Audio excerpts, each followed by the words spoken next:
Hello, my name is Francisca, my pronouns are she, her. Today I will be, once again, your dungeon master for a wonderful D&D game called The Blue Lamp. With me, as always, are our 5 players. You know them, you love them. I'm just going to go down the list and choose each of them and ask and have a question and a prompt for you today. Once again, at the start of the session, we rolled a die to decide what kind of prompt the players would get. So I rolled a 2, so we'll just see what that will mean.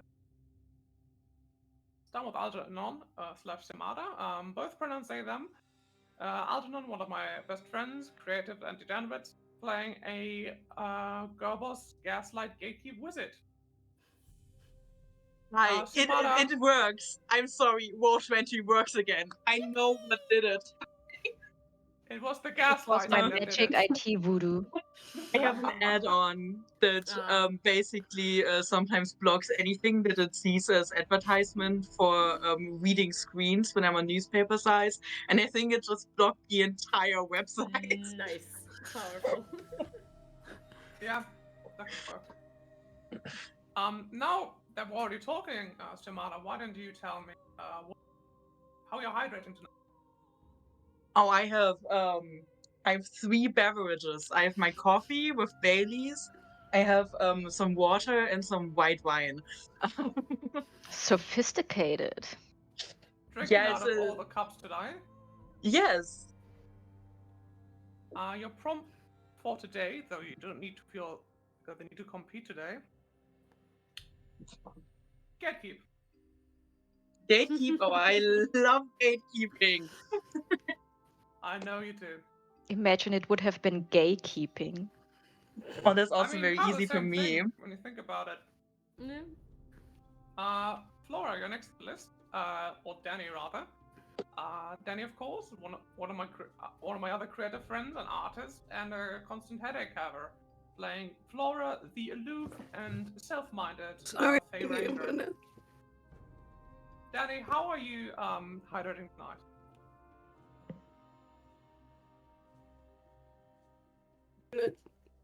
I need a minute.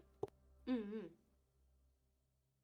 Moving right along, coming back to you in a minute. Auntie, you're the star of the show. Basically, I mean, next to my face, you can also see your face all the time. I can see you got a haircut. You look amazing. What did I say? Take the compliment, motherfucker. Wave your locks for us. Yes. Auntie, of course, being a streamer, an IT person, and somebody who makes me laugh all the fucking time, it's not fair. How is he so funny and I'm not? Auntie, how are you hydrating?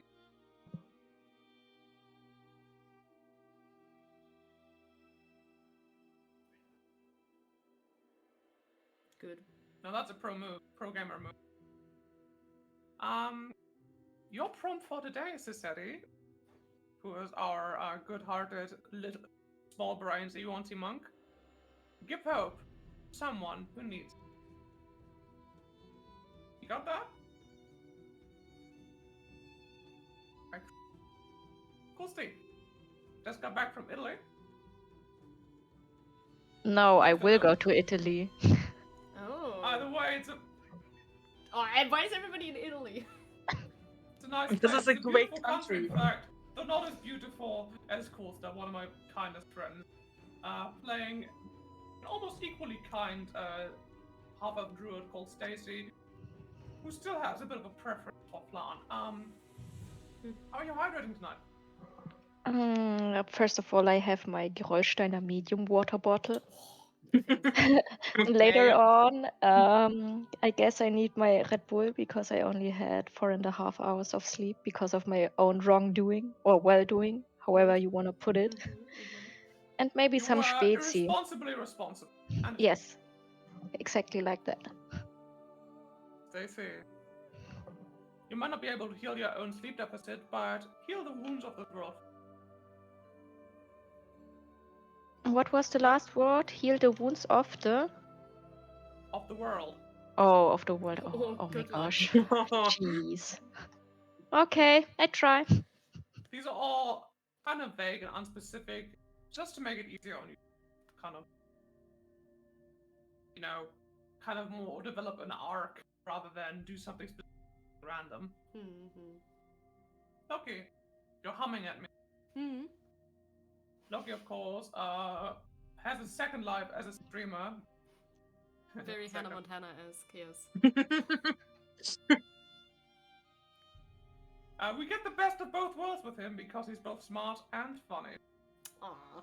Why don't you tell us how you're hydrating tonight, and you better not say the wrong thing.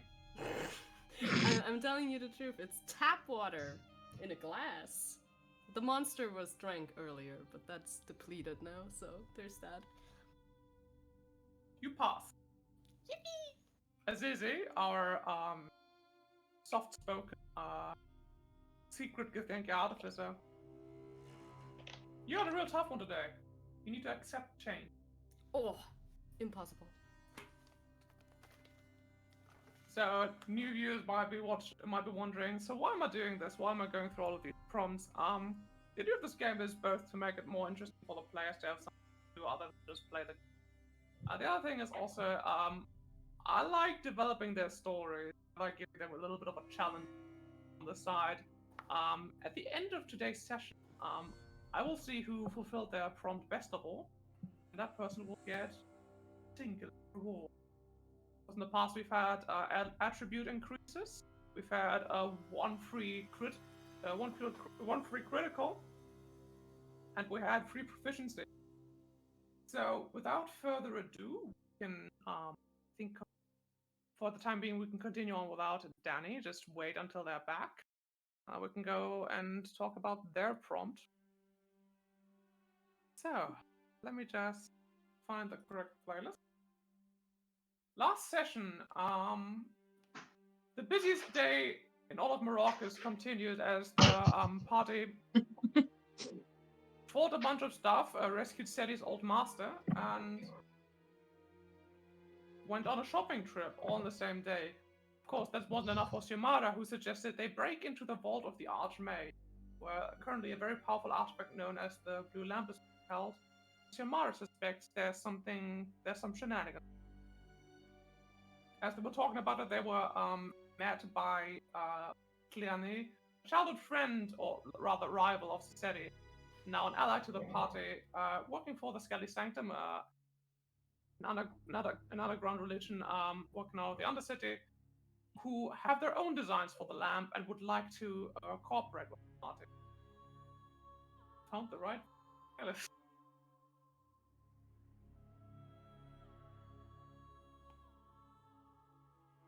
Where? Oh. So.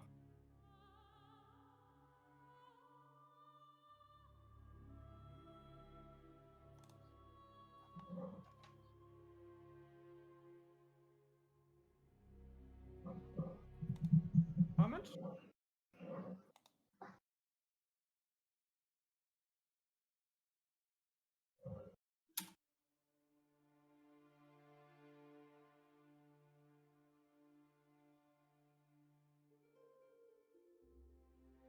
But whatever that is, it's gonna work. I'm sure. So you are now, let's just say, we are now entering the early night, late evening. Find yourself on the streets of Maracas, leaving out of Infiernito and moving towards the Undercity. Accompanied by, your short, mercurial friend Goran, and your tall, aloof friend Cleone. As you're moving towards, I would like to ask Azizi, what is going? It's been a very long day. It's been up since around 6 a.m. It is getting to about like 10 p.m. What's Azizi thinking? Jesus. He's learned a lot that day. It's been the last how many sessions?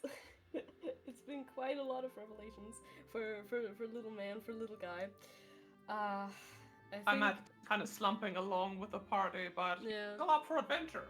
Yeah. I mean, we're on a mission after all. We have to shadow Seti, right? And I mean, along the way, maybe he can find some more out. about how his family is interweaved into all of this. That's like what is going on in his mind. Okay, so you're moving towards Seti. What's going through your head now after this long day you've had and the longer that's probably ahead of you?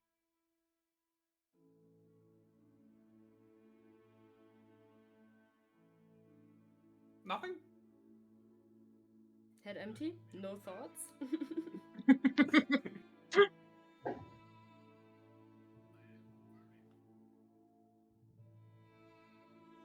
Disease, otherwise known as Gesh. Oh, moving. Canonically, geese don't exist as part of the thought. However, Seti has heard legends about them. They live in more frigid countries, and they still. So you just kind of walk along. Remember, of course, that you got this mission from the matriarch that while the archmage's out of town, she just retrieved the lamp for your matriarch, and at that point, completely reinstated as a opera. With all the perks, responsibilities that. And tell me, what does Seti think about prospect of coming? Same.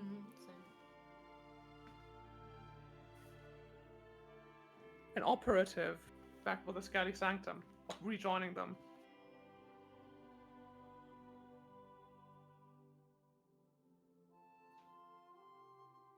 We're working for the Scally Sanctum, of course, in the mission that cost you basically the life you had and the one you loved. At which point you kind of broke away and did your own thing and met Gej. Kind of made you the man you are now. Complicated, but still trying to do the right thing. Now it's all just kind of coming back to you. All the old pain, but also a little bit of longing, I think, for the old time. Of belonging somewhere. Stacy, your stomach is filled with flan and you are being dragged along by a huge snake person. What's going through your head? Surprisingly, Stacy feels a little bit more at ease around Snake representing people. Sorry about that. Welcome back. Although, of course, sometimes the panic will still kick in and will render her immobile.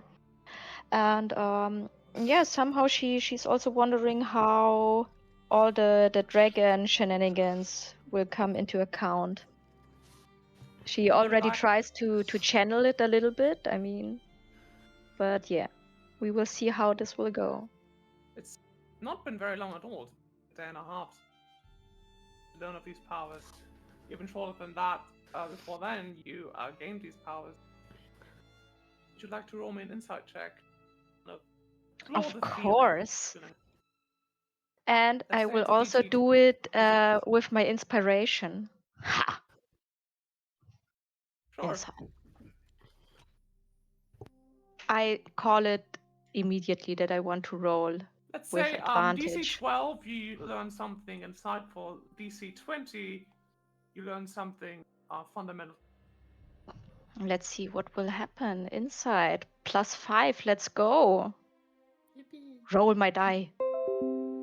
Wow, I rolled so terrible. You want to use inspiration?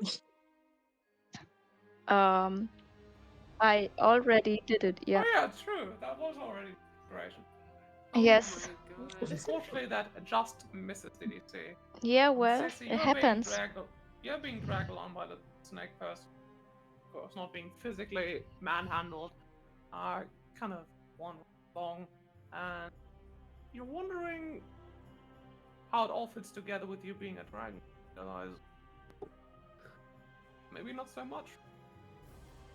Could it be that dragons sometimes just get bored of their life and pass the burden of their mortality on? Either way, you're stuck with it now, and it remains to be seen what you do with it. Correctly. Xiomara, this plan was all your. Remember vaguely the year starting under Archmage Vicar Hamau? They were always very aloof, always friendly and polite on the surface, but you could always sense a little bit of coldness, attachment. On the thing, a thing you are deeply allergic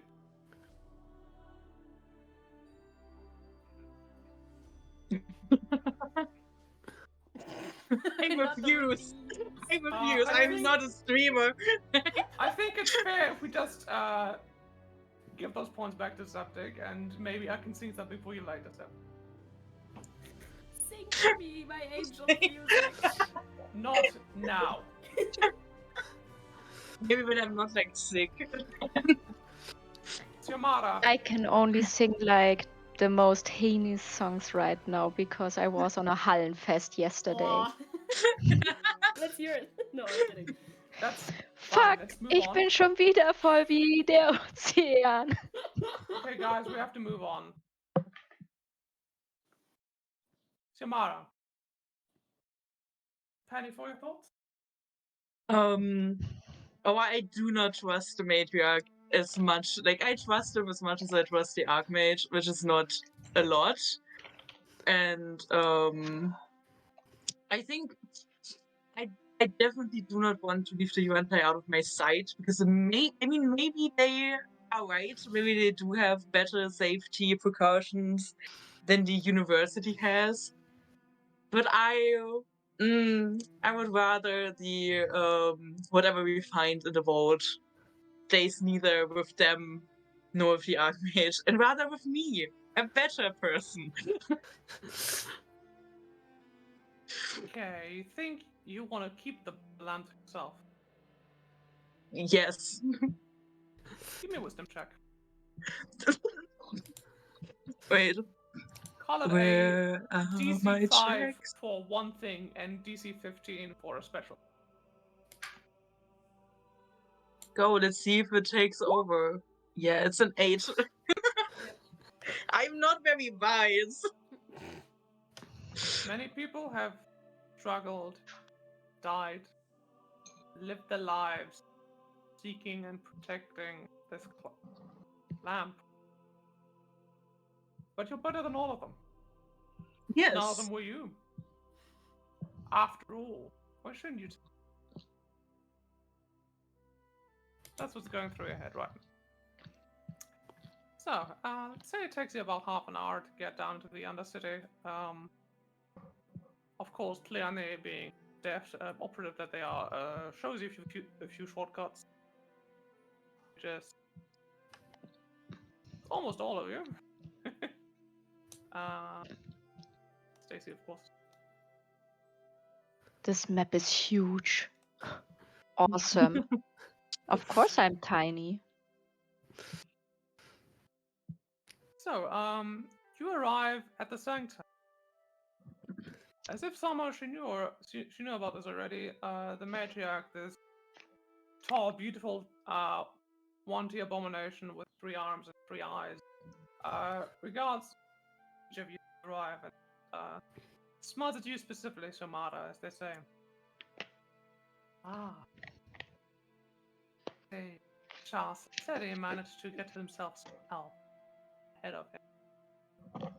As I understand, young kid, you are interested to see our defense.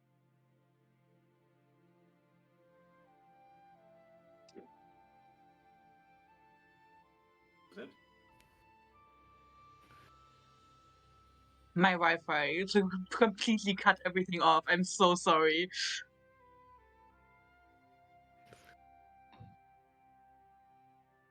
It is as close as it can possibly be. What's this? What this is going to do is just make me louder. I don't know if it's going to keep me from cutting off. Matriarch Itul regards you, Xiomara, and asks you whether it is true that you wanted to see the defenses that they have for yourself.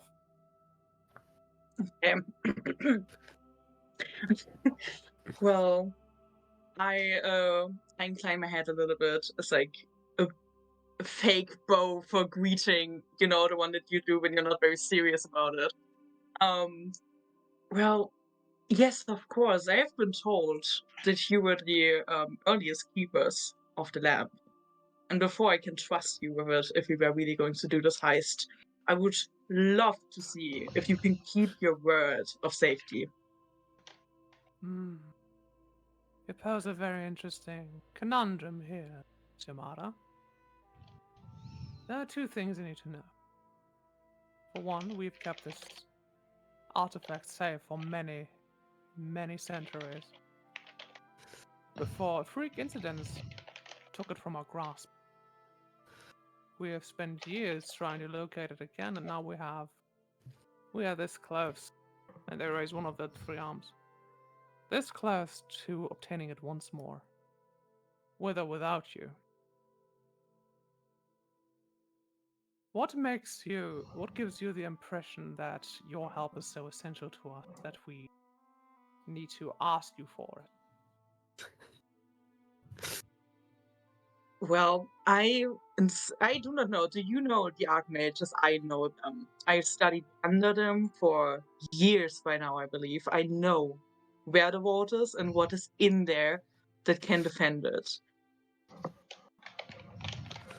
Curious. What you have is the slight edge on the properties, the perimeter that the lamp is being held in. Very well. I accept your bargain. I'll accept your help if you accept ours. And of course, you will get to see our own vault. She gives one of her hand signals over to Cleone, who slithers off into the shadows and disappears for a moment. Should we go to you, Stacy, for a moment, as you're just kind of waiting for Cleone to return whatever they're going to return to, and she says, "Child, I'm terribly sorry about what happened to the Winter Circle. It was a blessing that you met them while you could."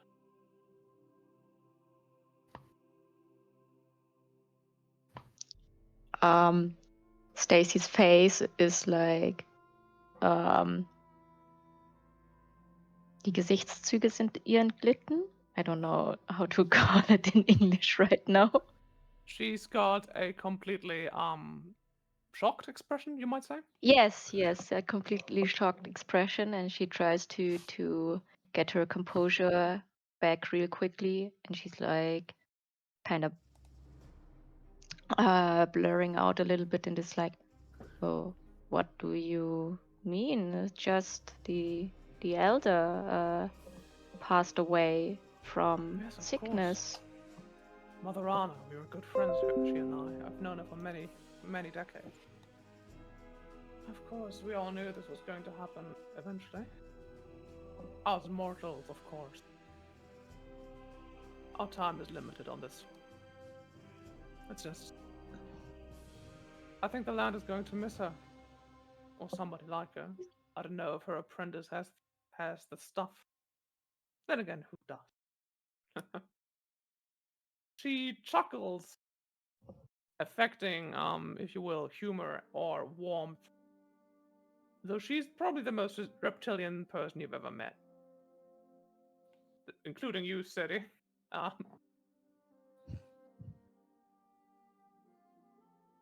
You actually hear something in your head while all this is going on. A warning of a sort. As Itil paints you a picture. Below the aqueduct that you're standing right now, there's a tunnel that leads so deep into the earth that you're almost in the Underdark. Inside of it is a chamber, mostly devoid of all features. It was created for one purpose and one purpose only. And no one outside the Skelly Sanctum has ever been allowed to see it. And you're not even part of it yet. And she sends you a warning to appreciate what you are about to see. And maybe to appreciate your group, your place within the party. It's easy. You're just kind of standing there, watching all this unfold. Yes. You're watching the fish swim around in the water around you. You are listening to the quiet and cold voice of the matriarch as she lays out this bargain with Yamada. You get the strange idea as if you've just dug yourself into a cul-de-sac. As you just dug yourself into a tunnel and your back collapsed. Wherever you're going now, there's no going back. How does this feeling sit with Azizi?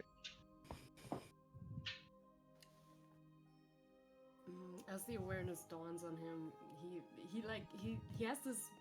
He's of two minds. On one hand, he thinks you should think about this again, right? Like this is too reckless. You should maybe like reconsider what you're doing here. But on the other hand, he feels like he's so committed, and he feels like it's just what he has to do. So This is which purpose. With that, yeah. What he agreed to. And right now there's not much else on his mind. Somebody is clickety-clacking.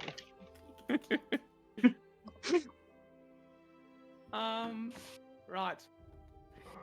That being said, before Tliani returns with presumably the means of getting into the Sanctum's vault, is there anything anyone else would like to do within like a 30-minute time span?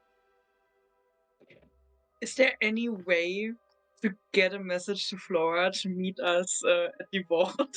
Oh yeah. You just leveled up. You don't happen to have a spell for that, do you? I don't. I should have taken sending.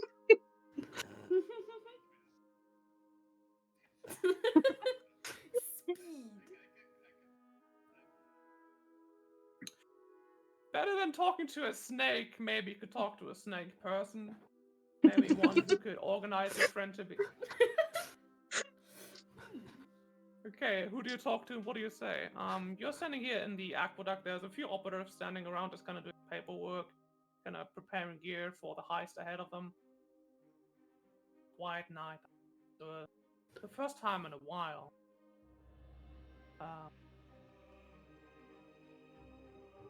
And it all seems a little like the battle is already over. Suspicious. City, who do you talk to?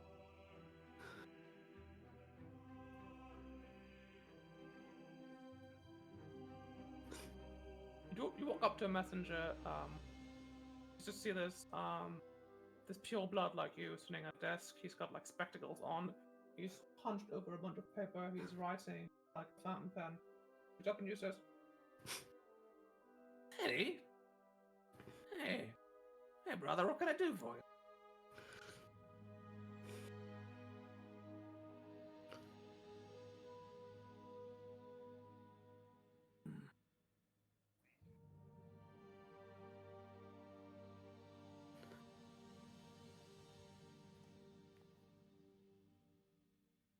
Well, he whistles, and actually a little sparrow lands on his finger as he stretches it out, and he whispers something into the sparrow's ear hole. All right, who do you need to send this message to? And I assume you just tell him that you need to go to Flora. You tell him where Flora is staying, and he sends Sparrow on his way. Anything else, party? Not on my side. Perfect. Now, since you just returned to us, Danny, are you here? Yes. Sorry about earlier. There's absolutely no reason to apologize. It's all fine. So, after you just gotten home, after your talk with Mistle, the first time you've been able to fly unimpeded in a long time, you return to the chambers. Bed, which was done. You see your things organized neatly near the desk. And the bed is ready for you, of course. You don't really need to sleep. You're like 4 hours. Let's say this is at around 8 p.m. So if you want to get some sleep in now, like get up at midnight and have the rest of the self. What's going through Flora's head right now?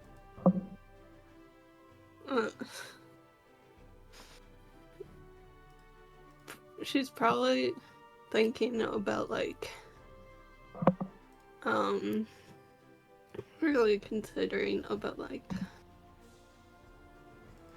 she wants to talk to like not Tom because like about the mission, that mission, and Why don't like you give me a perception check, Flora? perception check. Okay. Should be easy breezy for you. Oh right, I should have got my calculator out. Might have been a good idea. Otherwise, I believe your bonus is like a 7. If I'm mistaken. So it's a 24. 4. You actually see some. You actually see a slowly moving bump underneath, like the cover of your bed. You step over, you reveal the cover, and sure enough, there she is, just sleeping on your dang bed.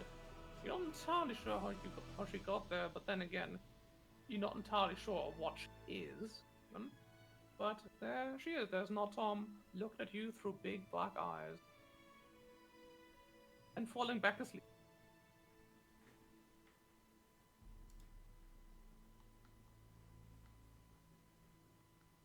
I guess I just would gently nudge her.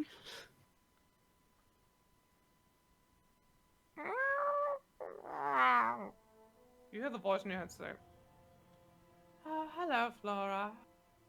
You know, cats have to sleep 18 hours a day.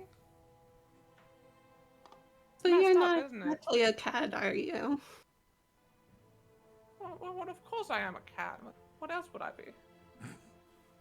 Well, most cats I know, even where I'm from,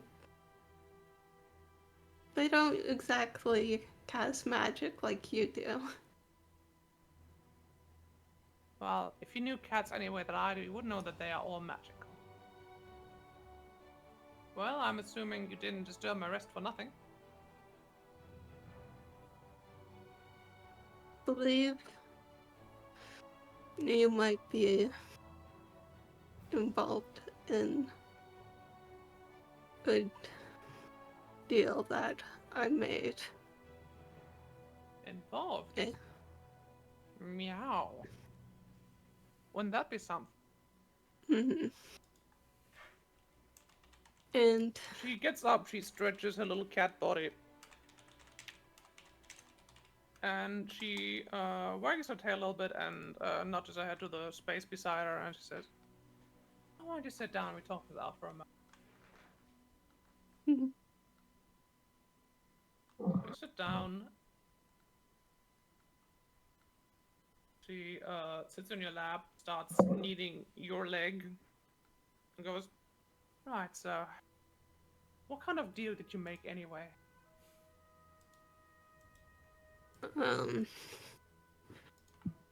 a deal where, in exchange for finding a person I deeply care about, I was to bring a cursed little creature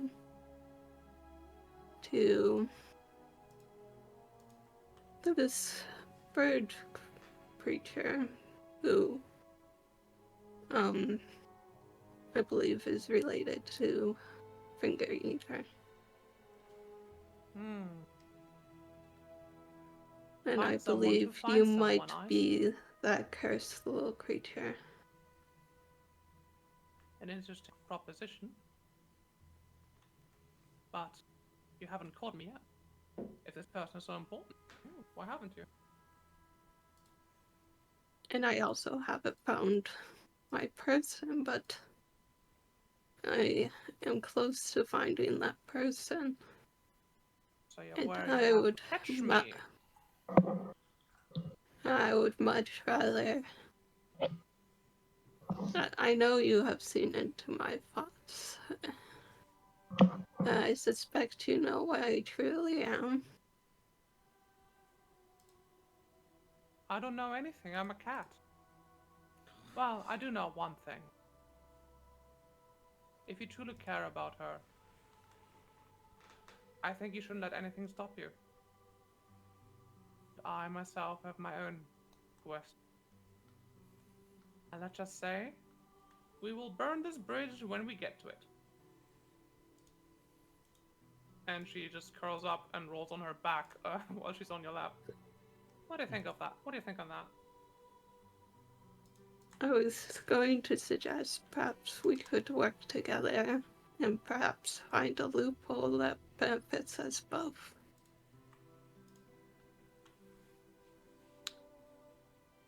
We have bigger things to worry about right now, but I'm not opposed.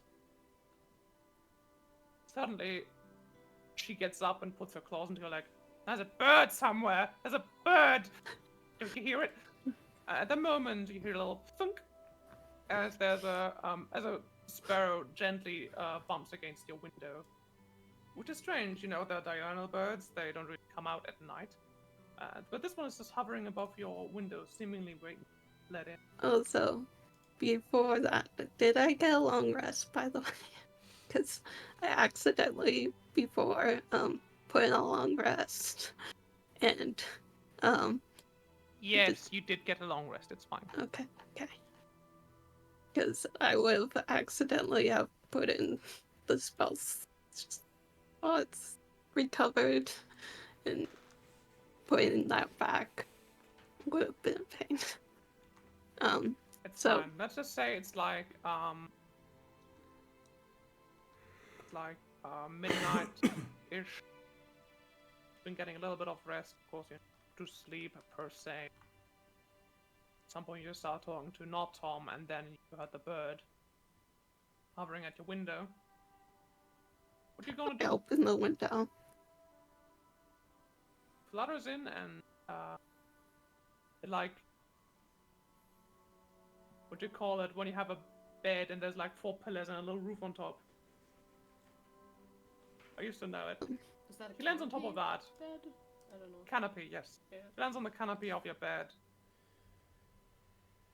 And before you can even get a word in, his chirps start sounding like human speak. They sound like common. And the bird's like, chip chip, hello. This is Sotil from the Scaly Sanctum. Friend Seti needs you down in the Scaly Sanctum. Time is of the essence. Please come. XO. Do you have a crumb? XOXO, Gossip Girl. The bird looks at you expectantly after bringing this message. I scrounge my bag to see if I have, like, any, like, bird food. I believe you still have like 2 dried croissants. Okay. Croissant? I give, You pull up, like- you pull up one of the croissants. You hand a little chip of it to the bird, who accepts it greedily, and as soon as you let him in, flew right back out. All this time, Notom has been staring at the bird, going, as cats like to do. Flora, you have about, say, 1 hour to get down to a snake's nest somehow. Of course, we're not finding the way for you should not be hard. You actually know Yeah. a shortcut that goes from the noble district of Las Arcadas directly down. well, I'm also, because of my background, I have an excellent memory for maps and geography. Well, there you go. Isn't that nice? So I can get there quickly. Great. Camera just went out for a moment. Don't worry about it. With that, I think we going to time skip a little bit. As you arrive in the Undercity Citadel, Miss Flora, There you are. Tiny. Not tiny. Great. The rest of the party, you see a bird fluttering in and spat with Susutia, who is the who's one of the messengers working for the Citadel. Susutir. Shortly afterwards, somebody else practically flutters in, though of course she's running really fast. See, Flora enters, and I assume gives a little hand. Flora, as you come in, Itul briefly explains to you what the situation is, that Xiomara actually tries to break into the vault, of course. Xiomara, at this point, I'll give you the chance to just kind of play this out if you want, otherwise we can just rule it that you talked about what you're going to plan. Flora can make her own decision as to what she wants to do. Can I help Flora talk to Samara? You can talk to me. Of Just, course. yeah, you two can just talk it out. Yeah. Come to me. I want to talk to Samara about their plan. Wait. How does Flora know that they have to ask Xiomara, because the message was from Saseti? True. Well, No, yes. But also, as I just said, as they come in, Itul briefly explains that Xiomara has a wild plan to get into the Archmage's vault, but they don't go into a lot of detail. yeah. Instead, Okay. kind of leaves Yeah. just kind of leaves the opportunity for them to talk it out. Of course, the other players are free to interject, just kind of role play it out if you like. Mhm. Well, the stage is yours. I want to go talk to Samara about it. Talk to me. Yay! I will talk to them because I want to talk to them in private. In Oh. Sylvan. Ooh. Oh. You take Xiomara aside for a moment, and Itul gives you a questioning gaze and then turns back to the rest of the party. Kind of shrugging, signaling for you not to follow them. It's easy, you watch this, and you remember the strange, handsome man in the jeweler's shop, and how he reminds you of Flora. Of course, you get a bit of an inkling about what might be going on with these two, Nice. which now makes Xiomara suspect, especially considering the history they had. Just a little thing to think about. Okay, so Xiomara, Flora, stage is yours.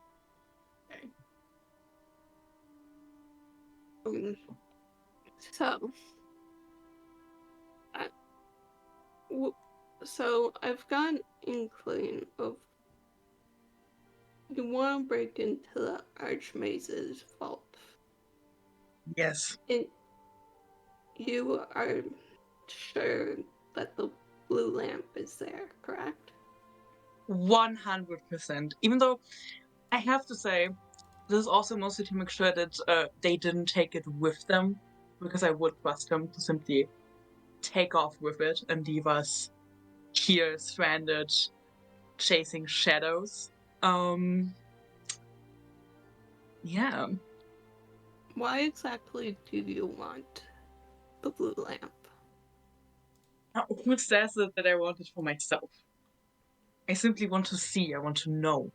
We cannot go off and chase another one if we don't even know that the one that you guys have beforehand obtained is still with us. If it's information about the blue lamp you want, I do have like a transcript of the blue lamp, and like I did double check it. So yeah, if but you... it is less the information of what it does and what it is, and more of the information where it is. Which, as long as we don't see for ourselves, we cannot know. It is like the fantasy equivalent of Schrödinger's cat. Fantasy Schrödinger. Yes, as you know, Schrodinger's Tressum. Yes. where Yes. where the archwizard Shudigiel put his pet Tressum into a box together with a Death Knight. That poor little tabaxi. She was fine. Or was she? We do not know. She was fine at the end. She was fine at the end. Good. Can't say that about the Death Knight though. You're watching this conversation, Stacy. Peligro comes out to get his chin scratched.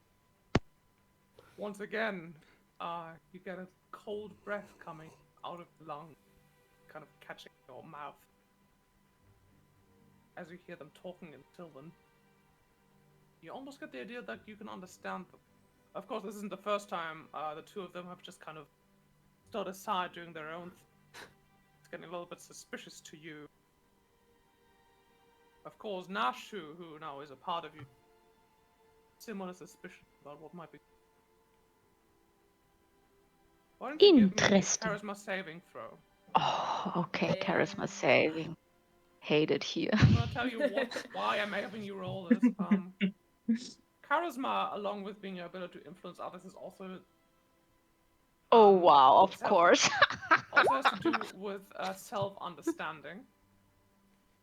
Oh. And as you try to understand yourself, you're also trying to understand Nashtu, and Nashtu is also trying to kind of maybe merge with your consciousness, but maybe take it over. So what I'm having you roll for basically is preventing Nashtu from taking over. Well. I think this went poorly. Define poorly. You, for a moment, you remember your sibling back when you grew up in Petche. And you remember their faces clearly, but suddenly they become blurry. Instead, you remember a vague memory of that word standing tall in a forest full of tall pine trees. And you see a very tall, beautiful, pale man talking with what appears to be a humanoid rat. And you remember cold rage building up inside it. Cold rage, that you realize, has also built up in you in the now. Of course, what you just saw was a memory out of Nash's life before she settled down with the Druid Circle. Apparently she was an adventurer much like you. Apparently, she also had two party members who just kind of like doing their own thing. That being said, you find Peligro kind of bumping his little snout into your cheek, and you come back. Good guy, So, Peligro. Very good, very good.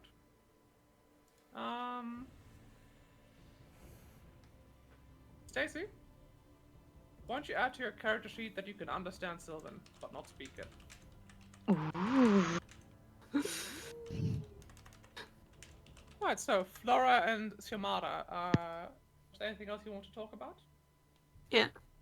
Yes. So Continue. continuing the conversation. But if all of this goes incredibly sideways, because you never know, the transcript that you have, could I look into it? Yeah, of course. Maybe we will become friends. I Say something hand not out them loud. over for the transcript.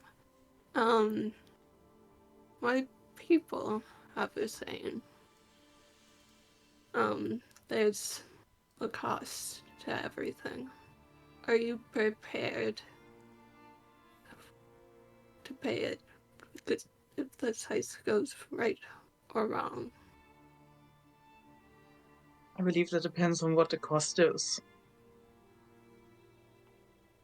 Something we will find out. Well, then we will burn that bridge when we get to it. Stealing my fucking jokes. Fucking hell. Alright, But- I would like to give you negative inspiration for that, but please continue. Sorry that we read the same Tumblr jokes.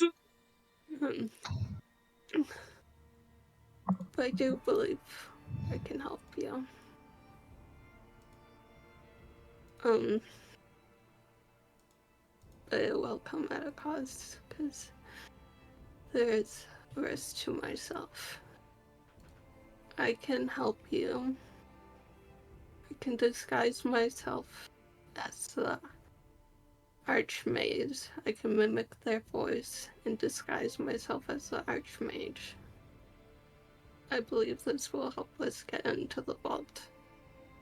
What I ask in return, as from my understanding, you have knowledge of the locals here, is in turn for me doing this. You help me fit in with the locals of character. I want you to maybe teach me how to barter. How to And what? change. Come again, please. Teach me how to barter.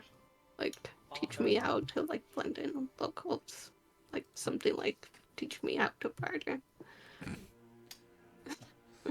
Right. I I believe. think out of character we can say that this is a pretty clear situation. I'm just gonna ask out of character, Algernon, is what Danny proposing to you, do you think that's an attractive proposition to Xiomara at all? I don't know because I know that nearly everyone in the university knows that the Archmage is just gone. Like they're away doing whatever they do, you know. So I don't know how believable we could stage it so that they come back in the middle of the night. But I think it would be a good last possible solution if everything else goes to shit. Okay, I'm going to propose the following in order for you to get kind of an idea and maybe help you make it like both you, Danny, and you, Algernon, to make a combined insight check. You can hit a 30. I can tell you exactly how this is going to. Inside, alright. Wait, a combined insight check? Yes. So we add Yeah, up you both roll of insight our. and Okay. Xiomara rolls insight. Okay. Oh, It's only an 18 needed from Flora. Where's my insight? I'm You only need to manifesting roll an this. 18. You can do this.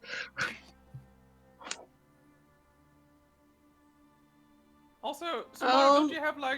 don't you have inspiration up the wazoo? Oh yeah. I don't remember. You write these things down. I do write them down, but my notes that I usually use are on the other side of the room. Oh, Well, nothing amazing. Oh, to do there. good thing I but rolled a know- 23. Ooh, Is so we don't 23. even Wait, need it. 19 plus 4 Nice. is 23, yeah. You are Suffice to saving say, my this day. is no challenge to the both of you. Easy. But we realize this plan might work. However, in a world full of, in a place full of mages, some of whom are practiced illusionists, some of whom might even perfectly recreate the capabilities that Flora now has. Stands to reason that the Archmage would be prepared for somebody trying to break into the vault disguised as them, no matter how perfect the disguise may be. Of course, you both remember that Vico isn't entirely who they give out to be. Who they give out to be is an extremely young human archmage who, despite being mostly unpopular, still has a lot of personality. Of course, know them to be a little bit more of a double-dealing, maybe not even entirely human creature. So, along with them probably being prepared for illusionists, there's also the element that maybe the vault isn't even accessible to creatures such as yourself. That being said, being disguised as the Archmage might help you get past the first couple of barriers. After that, you're gonna have to rely on the team. So what do the players think the decision is going forward between the both of you. I would love first to hear what the matriarch has planned, how to get into the vault, and maybe we can combine both options to something that in the end will be agreeable to all. That is taking shape. Now, with all that being done, I'm assuming you just talk it out. You agree that Force Yumara can agree to anything. They'll first want to see what the matriarch has to offer. Yeah. Okay, so I'm just gonna give it back to the other players real quick. You've had a lot of lamplight time. What are the other players kind of think? What are they what do you want to do? Stacy, of course, regaining some of the ancient memories from the ancient dragon, you actually start understanding what they are talking about and realize, oh, they were just talking shop. So, thoughts? Anyone? I think at the moment, Seti will most likely be meditating. Oh. Because indeed, following this path deeper will basically tie him back into his old life. And to see how he feels about that. You want to give me a roll for that, or you just want to tell me? What do I? Oh yeah. What role would you You like? want to roll? You want to roll to let God give you an answer? God Yes. being me? Yeah. Always. Yeah. I am I'm meditating / praying to the Wild Mother. Yeah. The Wild Mother. Okay, why don't you give me a religion check using your wisdom, Ooh, or rather religion. adding your wisdom. The religion. Oh, that's good because otherwise it would have been -1. I know. You want to hit a 15? Yeah, 21, no, 25. not happening. It's an 8. You rolled medicine. Yeah, but that's a wisdom thing, so that's why I rolled it. Okay. It's an 8. Right, so with an 8, Seri, you have no clue. No. And on that note, we are going to enter into a 5-minute break. We have returned. Yes. So, now, Danny, I believe you haven't heard your prompt for today. Yes. It's rather straightforward. Shouldn't be a problem to you. 1 shot, 1 kill. Just jump out of a window. I mean, that's 1 shot that kills you, I guess. But yeah, feel free to interpret it whichever way you like. Better Of course, let this day, Pelligro live or else. if Laura shot Peligro, I don't know what I would do. Shoot back. Oh, I have a perfect scenario in mind when this happens. Oh jeez. You gonna turn Flora into an icicle? No, it will be more anime-like. Good, good. Right, so, with that out of the way, after all this is considered, and I believe no one else has anything else they would like to do, finally, Clearly returns, holding, a long, what appears to be like prism. It has 4 sides, and it like tapers out on at each end. And they bow as they hand it over to the matriarch, who holds the prism. Seems to be like made out of a dull kind of gem. And they turn to all of you, and she gestures for you to kind of stand in the grate here in the middle of this the aqueduct. As she turns around and seems to be preparing to cast something. I'm assuming each of you are just gonna kind of gently step onto the grate, hoping you all fit on it.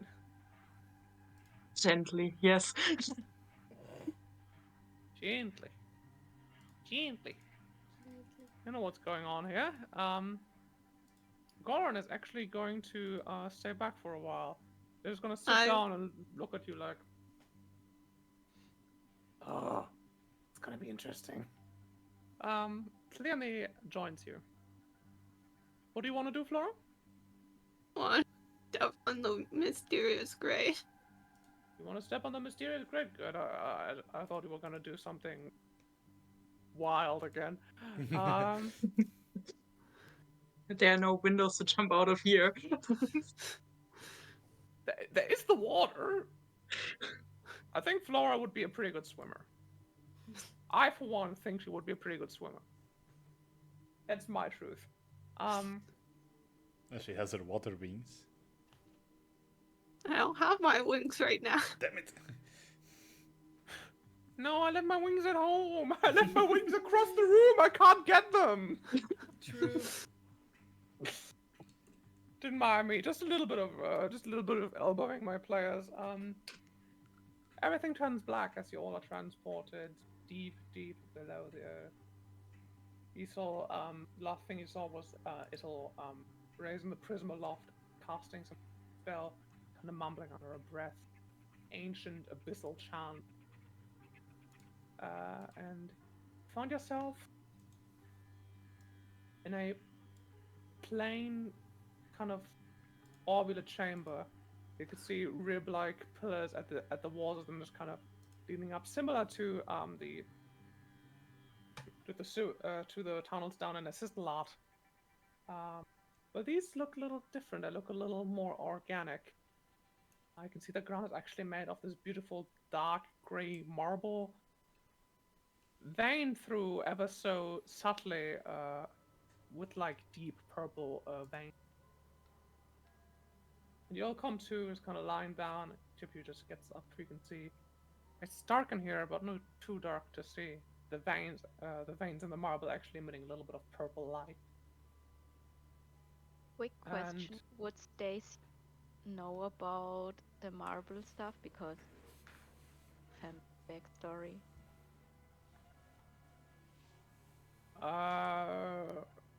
Why don't you give me nature check at advantage?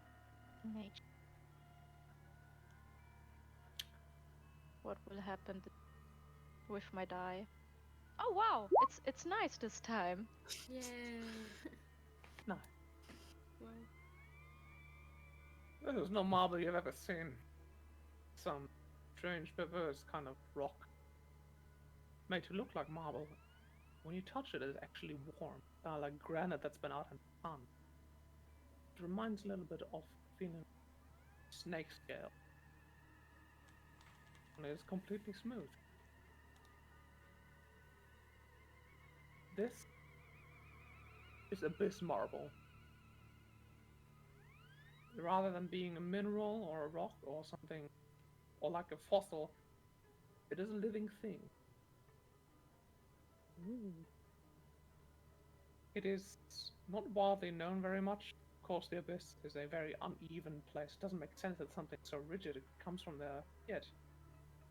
People living in buildings or living near buildings made out of this marble have been known to go insane.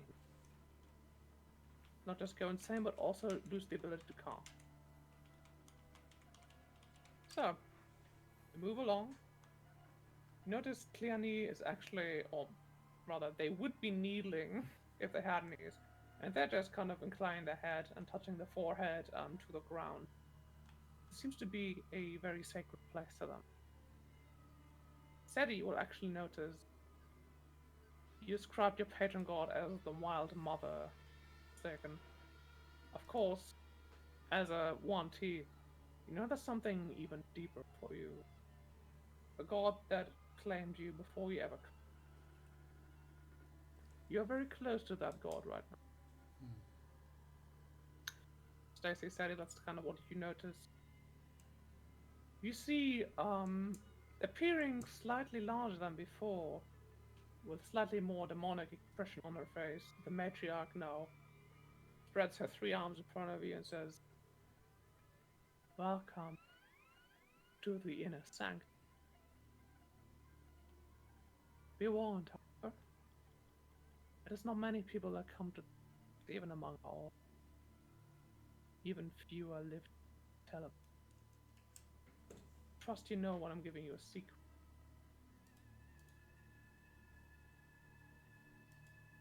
With that, she gestures for you to follow her as she moves deeper into the chamber. Whereas now, in the middle of it, there's a single ray of purple light coming from somewhere in the ceiling, you don't know where. And almost like a beam made out of photons, it stands up in the middle of it, illuminating a little pedestal. Tamara, if you take a look around, probably inspecting any kind of holes in the security here, you are in a completely airtight chamber. There aren't even any entrances. It is tall enough to fit several buildings, wide enough to fit an entire army.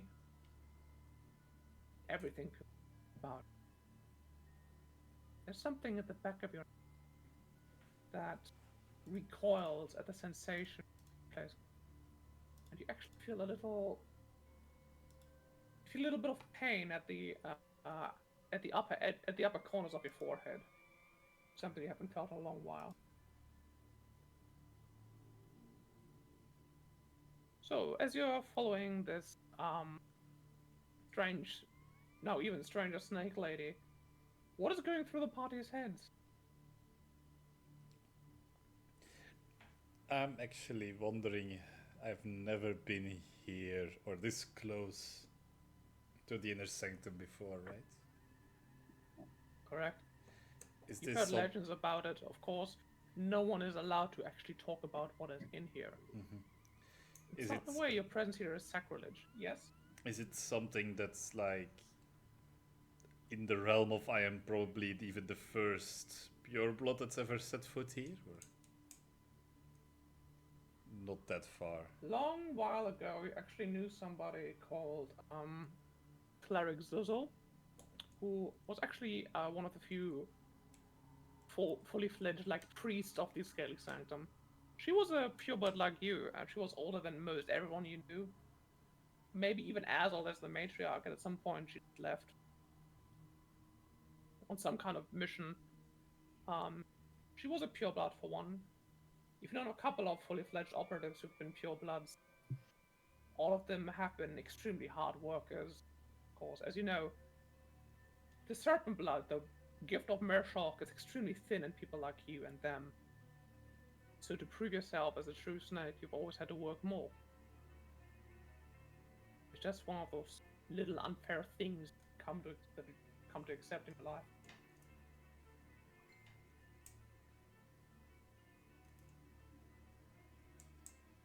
Is that a satisfying answer? Yes.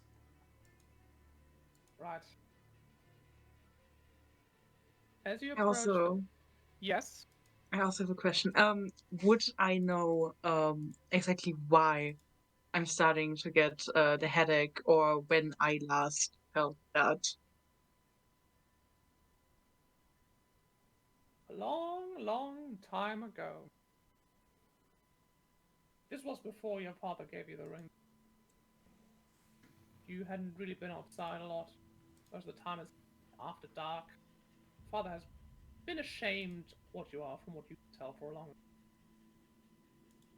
time. When you entered puberty, you actually felt your horns growing for the first. Around the same time, this was the first time you'd actually thought malicious thought. As your infernal blood was starting to brawl up inside of you. Of course, you are a few corners removed from being an actual like Cambion, so your horns never actually grew in. But now the pain returned. They're trying to break out. Uh-oh. If you want, you can give me an Arcana or Religion check, and I'll explain to you why that is. Yeah, let me check what I'm better at. Oh, definitely Arcana. Who knew? The mage, good at Arcana. Correct. Yeah, that's a 19. from what you can tell, people like you have some kind of fiendish blood in them. Could be a Yugoloth, could be an aberration, could be a demon. In your case, you're pretty sure it's the devil. And as you remember, of course, now, you remember the Blood War from your study. One of the few cruel certainties of the multiverse is that devils and demons will always fight each other. You are standing inside what can best be described as a house-shaped demon. And something about your nature is repelled by this. All Or right. in other words, the devil inside of you wants to jump out and fight the demon that's around you. Okay. Oh, that's a nice picture, isn't it? I can envision it so well. As you finally approach the pedestal, the quiet around you growing louder and louder. You don't even notice Glenn moving up behind you. They suddenly appear into the pedestal, and they look at it with such reverie as you've never seen in this like fairly sarcastic person. And Matriarch finally speaks up and says, "For many centuries, this is where we kept the lamp. The most secure place inside and outside of the rock. Of course, back then it wasn't quite as large. It was easier, if not remotely an easy thing to do it then. As you can tell now, the only way to get in here is if you are true chosen of our Lord." She almost said the name of the god that she worships, that all members of the Skelly Sanctum worship, but it felt too holy for her to speak out loud. And Xiomara, you find yourself in this place that might disgust some deep part of you, but another part is fully intrigued. You're a scholar after all, and the opportunity to explore this demon turned into a security chamber that no one has access to it unless they have like a connection to the demonic. It like fully blows your mind. If you want to give me an insight check to kind of gauge how secure you think the lamp is going to be in here, you're welcome to do so. 100%. That is a 21. Yippee! See, the dice give Your it first sometimes. thought is, yeah, we found it. We found the place. Your second thought is, we have found it. Who else has found it? Your third thought is, the Archmage is not a human. And in this place, Barocus, as much as I like to pretend that it is not a place made by mortals. You've seen the ruins of the Fae yourself and the ruins of the hags below them. You've heard the ancient Lord Yevu tell you about the creatures that dwelt here before. And while this place doesn't seem to have any exits or entries, you know for a fact that demons don't need permission to come anywhere. Oh.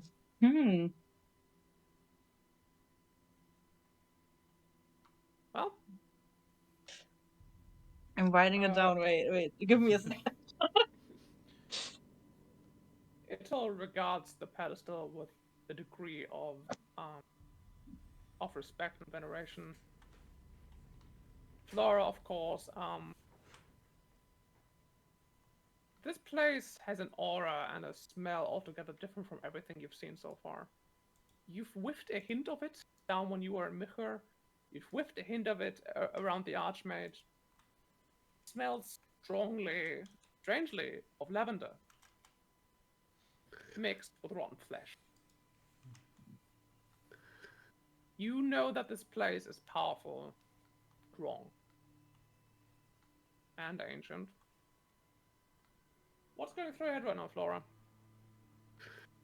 Probably like wondering about like if there's like connection with like the Bay and like the Blue Lantern. Like how it You know for a ties fact in that the blue together. lamp was kept here for many years. You can actually kind of make out its traces along the ground. Scorch marks, kind of altered, wobbled, kind of greebled places here in the marble. Greeble is the word. Don't come at me. Patches of the marble is kind of greebled and warped and molten. As for the Fae, at the height you're in right now, you should be near Nisiphalat, which used to be a city of the Winter Court, or some kind of former version of the Winter Court. You recognize the spine and rib-like pillars that lead up to the ceiling earlier. It feels like something took the corpse of what used to be a Fae city and grew this demonic place out of it. Some kind of perverse synthesis.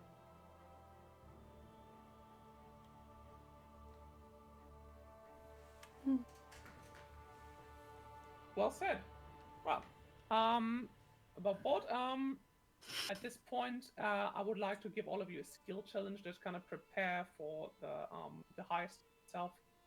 So you have like an hour time before Clearly takes all of you to the Royal University. I say you'll need like 3 successes before you can get 4 failures. Nothing, or rather 5 successes before you can get 4 failures. So, with that, anything anyone would like to do? Who wants to go first?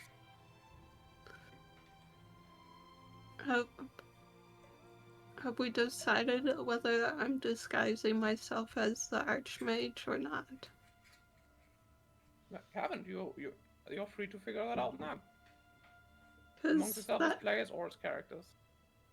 Because that was something we were discussing with. I was discussing with Zama. Yeah, I think we should talk to the person who knows the most about the plan of the Yuan Tai, how they want to get into the vault. I love the way you say "wanty." By the way, What? Sorry. It's fine. It's a fantasy game. It's all made up. I am so German and I have so many speech impediments. Wow, being German was my least favorite speech impediment. I think you'll have plenty to talk about. This would be Cleane, who has thoroughly scouted out the place, as you learn while you're down here. Before I give the space to you two again, I want to ask the rest of the players what they're kind of doing to prepare for the heist.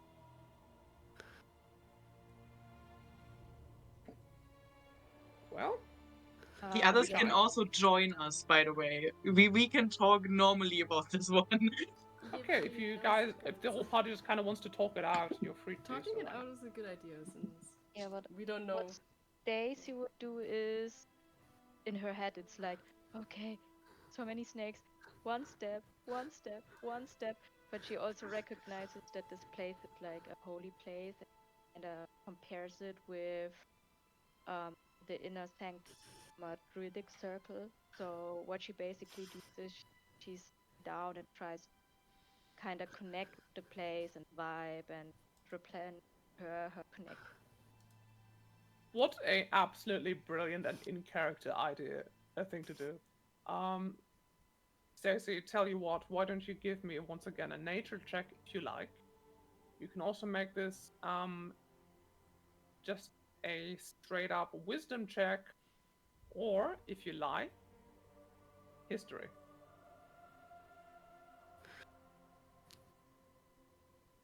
It's both intelligence, so it's not good for me. But yeah, it's with wisdom. Right. I'm just going to put the DC low. +5 instead of plus.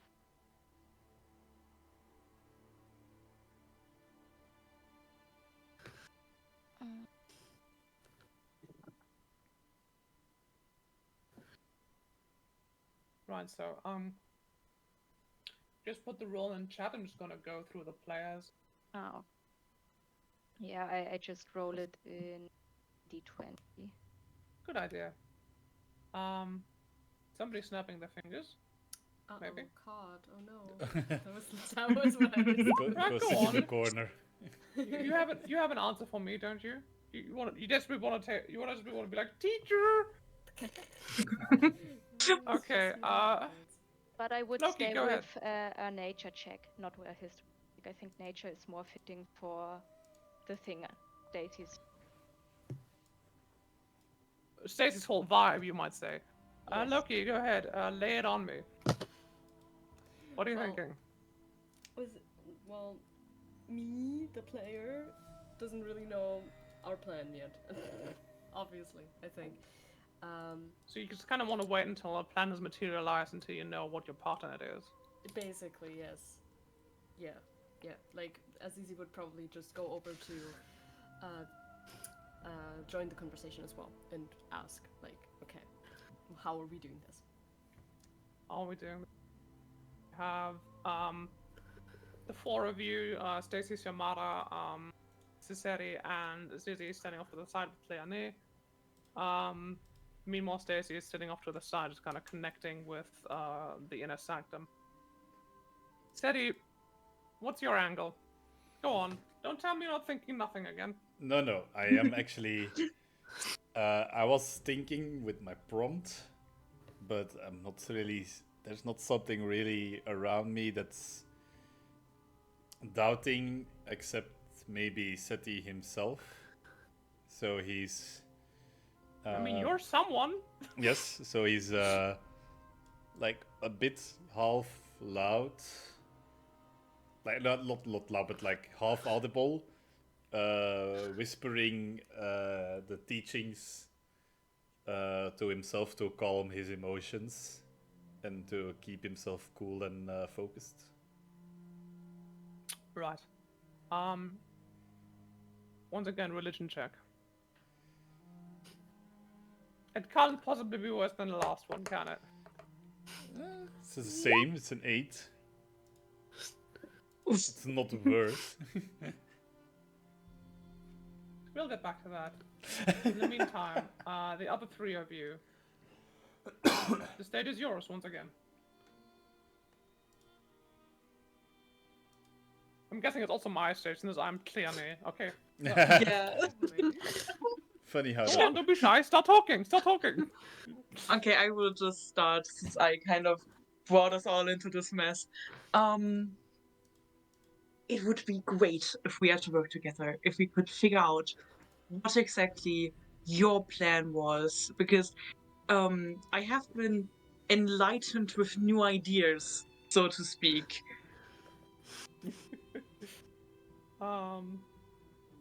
Flurry, actually now there's a little bit of blood there's the slightest bit of blood trickling down from Xiomara's hairline as they say this.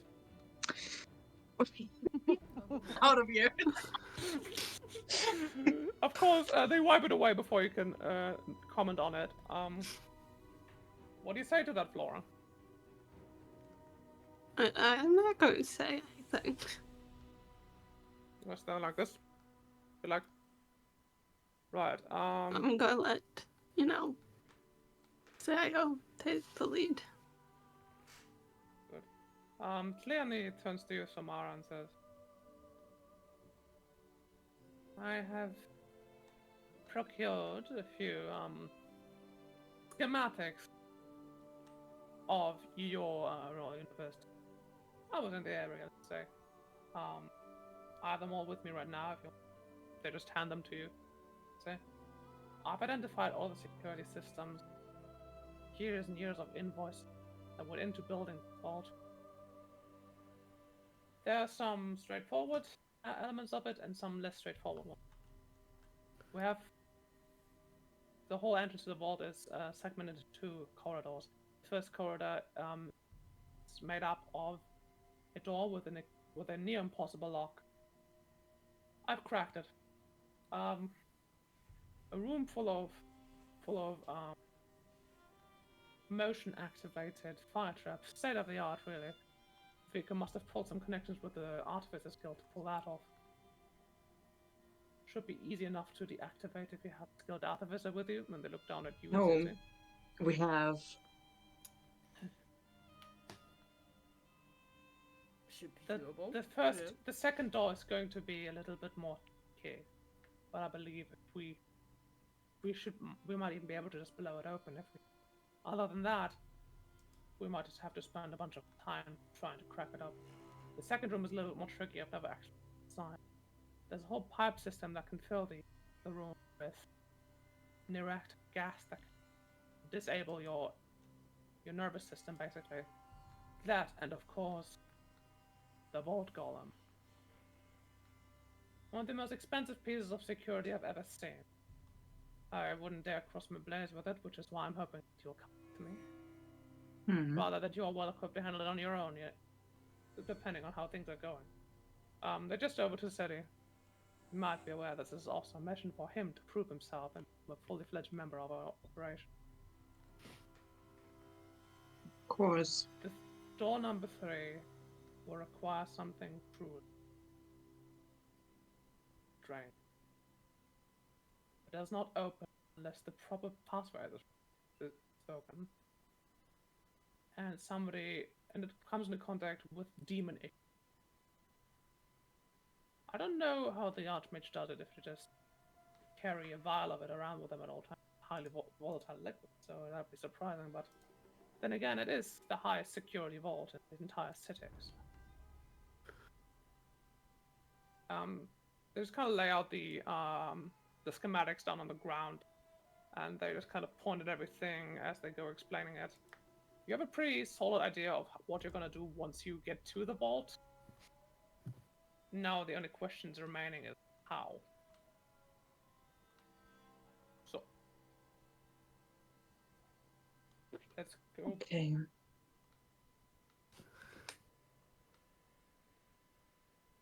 In your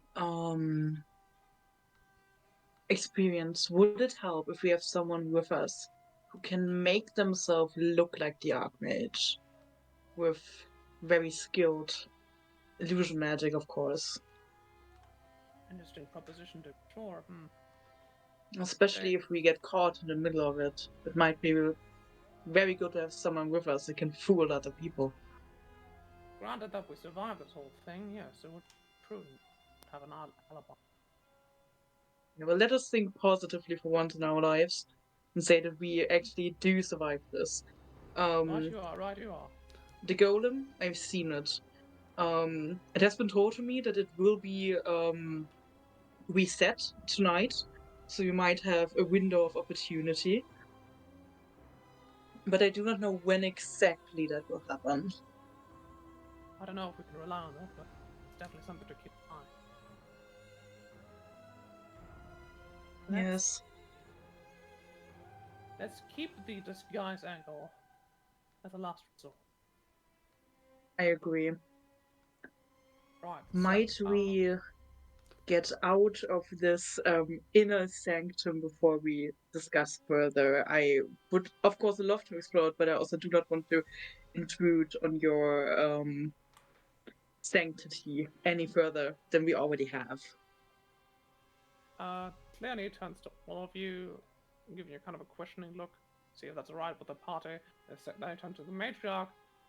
Before we resolve whether you're going to move out of the inner sanctum, I'm going to resolve the rules of Stacey and Steady. Stacey rolled a 17 on your nature. Yes. Despite everything, despite us being a place of the abyss, a place of pure evil, ostensibly, as far as you know, there's something deeply holy about it. A whole lot of care went into this. You learn a few secrets because you took your time to connect with it. You understand the snakes a little bit more. And your fear of snakes dissipates a little bit.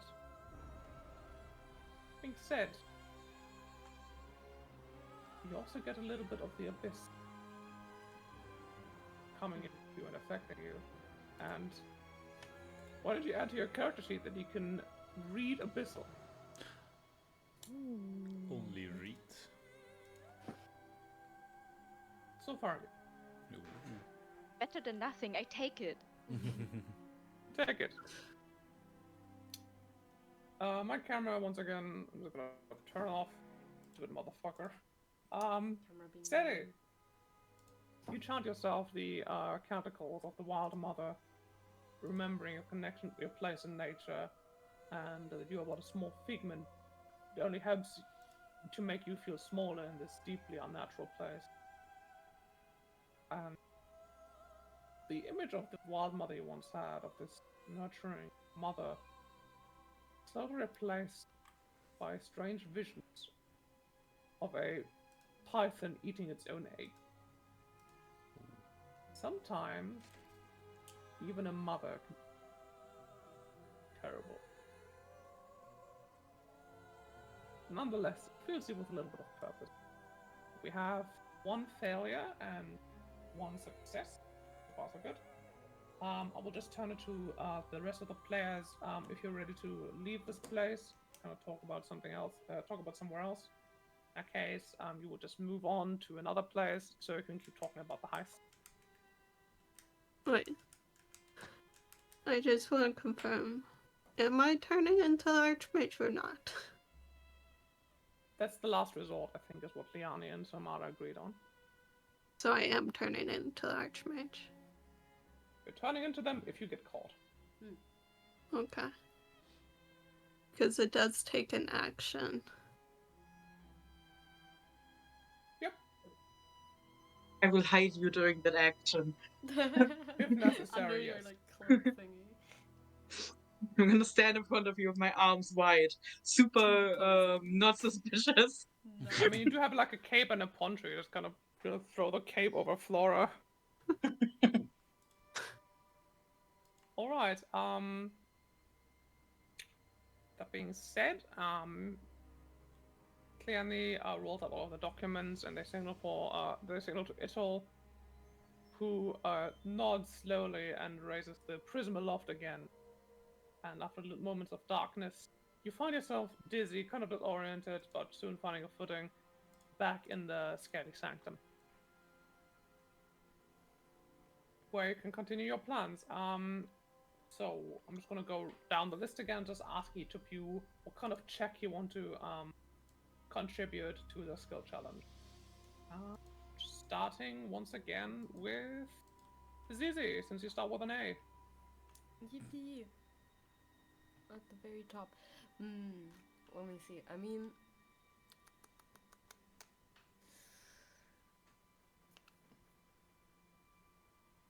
we're talking like, obviously skill checks that are like on the list. Yes? Yes. Yes. I Okay, mean, so if you sure. can propose something to me that's not on the list, but it makes sense for your character, I'm willing to like. Chewing gum. Chewing gum? I like. being cool. Hey, Dungeon Master, I'd like to chew gum to see if I can get any good ideas doing it. Yeah. Not to be like, yeehaw, partner. Let me see who can chew that gum. We could do a little history check to figure out if we can, we being Azizi, I don't know why we're we right now, if I can figure out The royal we. how, I don't know, I kind of what like it type for of- him. True, it would work. Like what type of mechanisms one could find in this place so that he's prepared to crack them once he gets there. That kind of It's thing. gonna be a cakewalk for Zizi. Good choice, good choice. Why don't you give me a tools check? Tools fuck? or history, as you said. Okay, thank you. I'm like, wait, what? I mean, Oh, tools no. for you. I'm assuming you're proficient with Tinker's tools. Oh, yes. In that case, you would just give me an intelligence check plus proficiency, Oh, okay. which I think is a little. It's about the same as your It's the history, same. I think. But I can do a different roll. Sure, reroll. Sure, I'm a good god, a Or good maybe you merciful just god. used your inspiration for that. Yeah. Up to you. No, it's getting worse. How? I don't know, man. I'm +7. But it's Going so with the bad. 12. I think it's fair to say that a failure. Yeah. It occurs to you, of course, the mechanisms that Leonie described were in fact gnomish mechanisms, like things that were developed in the gnomish homeland. Very fidgety. They last for a whole long time. Seti, you would actually know firsthand what kind of effect they have. Dang it. As you got blown up by one, I think episode 3. Nice. Oh yes, those. Oh, with my little hammer. Yes. Yep. Oh, that, for example, was a gnomish mechanism. What they do basically is they enchant the object they attach to get so hot that it starts melting down, and everything inside will just be destroyed. Of course, the mechanisms that are placed inside of the vault would instead not cause the vault itself to explode, but any intruder who might come inside it heat up and melt. That's as much as you can glean. You've seen it before. It's not like an impressive kind of enchantment, but it is extremely reliable from your experience. You can give me another check to see how you can circumvent it. Alright, what do I roll? Same thing? Uh, But better? you can give me a tools check after I ask Flora what she wants to do. I'll go with acrobatics. You know, like You go with consider acrobatics, like okay. how she would like dodge around like any potential traps. Maybe scout ahead, maybe deactivate all the traps before the party moves in and take care of like the security. That could work. Please give me the acrobatics check. I'm just imagining that one scene from, I think, Ocean's 13, where you have the French guy dancing around the lasers, and it plays like this really cool like techno dance accordion song. 25. I think that succeeds. You got a pretty good idea looking at the schematics. This is nothing new for you. So you go on with a great deal of consequence. So now we have 2 successes, 2 failures. Seri. No. Xiomara, I think. You're first now.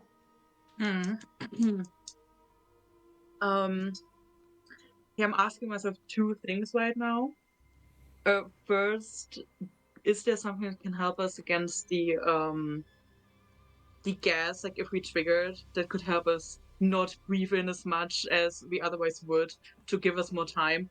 And 2, how easy would it be for me to trick the snake people into giving them, if we find the blue lamp, the wrong blue lamp? Oh, that's clever. You would like want to use your conjuration to like make a fake lamp. Yeah. Clever. I'm gonna resolve the first. You want to avoid falling victim to the gas. There's one method where you just disable the trap entirely. Another thing might be giving the rest of your party poison resistance, poison or psychic. That way, you could probably completely forego the effect, since it probably takes like a long time for you to inhale this. And if you just get basic resistance, you're fine. You don't intend to stand there all night. So what I'm thinking is, you can either give me a deception roll or another arcana roll. Oh baby, my deception is +8. I'm going to go with that. Do you have proficiency or expertise in deception? I forget. I have proficiency. Can I use my inspiration? Because that was a shit roll. And I've looked it up. I have 3 inspiration left. I don't know why I wouldn't let you use your inspiration. Go ahead. I'm just asking. Give me Why a do you second. think I'm giving them to you? I don't To have them? know. For me to write them down.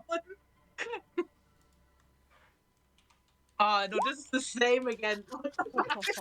Well, you still have 2 points of inspiration. Let's do it again. Let's go again. The rules are so. This is again. You can't keep getting away with this. Damn, No, what the no, no. I have one more. I will use it. I don't care. Imagine it's This is if it is the same again. Before No, you thank roll, please, God. please. Oh my God. I No, have to thank- remind all of you if you look in our table options chat. Actually, I noted down that instead of re-rolling, you can also just add a d8 using inspiration. Of course, that's not relevant to you anymore because you're completely uninspired now. It doesn't matter. I use it got- all. Nothing. You got nothing. That's wild. Let me Completely just see. unhinged. We've got another success on our hands.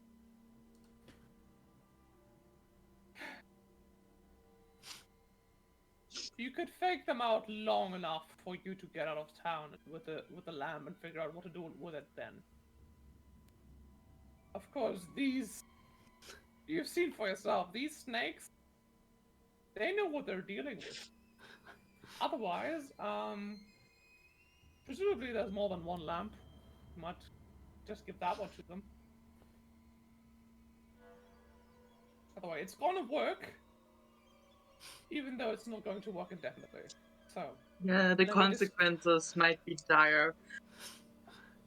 you don't know that. You got a perception, you're particularly wise. So let me see. Yeah. I believe we have 4 successes and 3 failures.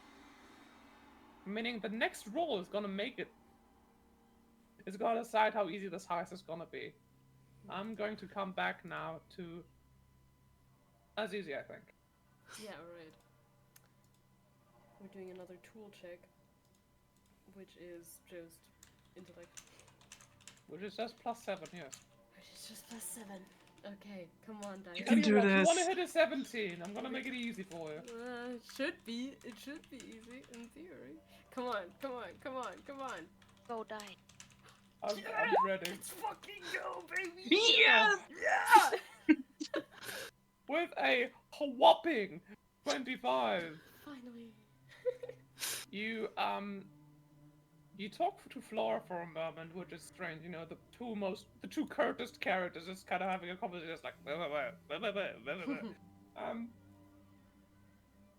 while she goes nimbly evading all the traps, you might actually be able to instruct her on how to disable them, which means effectively all y'all are gonna have to take care of now are the doors and the golem. Well done. You get to work immediately, but not entirely immediately because we're going on another 5-minute break. Good. Yippee! Wahoo! Woohoo! We return to Mirocus. Right. That all being done with. It is now about 1 a.m. Streets are once again quiet. You can see the full moon.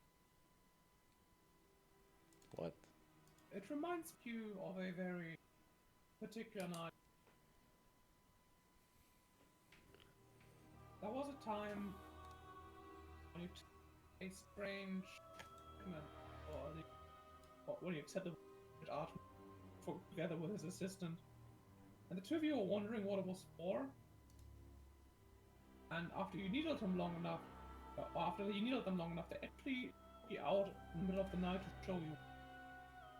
It was a night just like this, full moon shining down, eerily quiet. You know that the way the planes get, sometimes the barrier to another plane becomes. Right. You might see some. So you make your way to the university. It's a nice and quiet evening. You can hear the grasshoppers chirping and all that.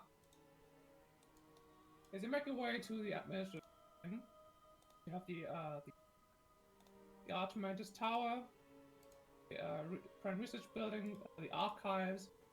Of course, the vault was only built in the past 2 years. It takes up a good chunk of. And you make your way to the first saw this door ajar today with a knocked out drow or thief. That one has been removed. You make way into the chamber. You can see it's little. It's pretty spacious considering it's just like a corridor to the second door. You can see a carpet on the floor. It's nice red fluffy carpet with a bunch of suns and stars embroidered into it. And it's easy, you can already spot trap out of it. See some plates, you can see some tiles that fall a little bit different. You point them out to Flora and just kind of direct her around it so that she can like to activate your direction. And you come to the first, or rather second door. To get inside, there's no keyhole. There's kind of like got like a gomja bar looking thing where you put your hands inside and you just kind of have to peel through it. Needle? Sorry. Azizi actually takes 60 psychic damage and dies. No! Again. Kill him! You stick your hands to the dark box. And Triani is kind of standing in the back watching the signal for. Which one of you 5 volunteers to take a crack at The last word cut off. Yeah. which one of you 5 takes a crack at the puzzle? So it would be like an investigation, right? Sounds like puzzles are intelligence or wisdom, so I'm out. Hear me out. Entirely depends on your approach. Tliani already pointed out that you don't even have to like engage with it the way it's intended. You might just find like a weakness in the vault door and just kind of bust it open. Oh, okay. And in that case, I want to give it a go with sleight of Okay, hand, then- maybe. You see Stacy put her hands into the box and you tap her on the shoulder and you're like, no, don't worry about it. Put your hands out. Give me a perception check at advantage. Perception. Betty or me? Oh, steady. Yeah, okay. Okay. Come on, das. 15. Not too hard for you. You actually notice, it splits down the middle. It's like a double door. To either side, you have these, call them the joints, the thingies along which the thing moves. German, tell me out. What's the English word for charnier? That's a tough one. Never mind. Let's just call them the Hinge. Hinge, yeah. Hinge. I wouldn't funny know 'cause anything in about Dutch it's hinges also because I've never scharnier. hinged. You found the hinges. That is actually pretty warm. Somebody's been in here a lot lately. Ooh. I do Give tell me an that to the attack rest. roll and give me an attack roll. You want to hit at Before least. you do that, if we want to be sneaky, can I have Flora say that something?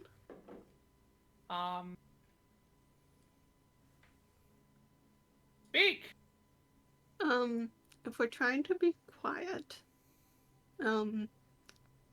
before we, try to blow this up, maybe if you want, I can cast silence, so if you blow it up, no one will hear it.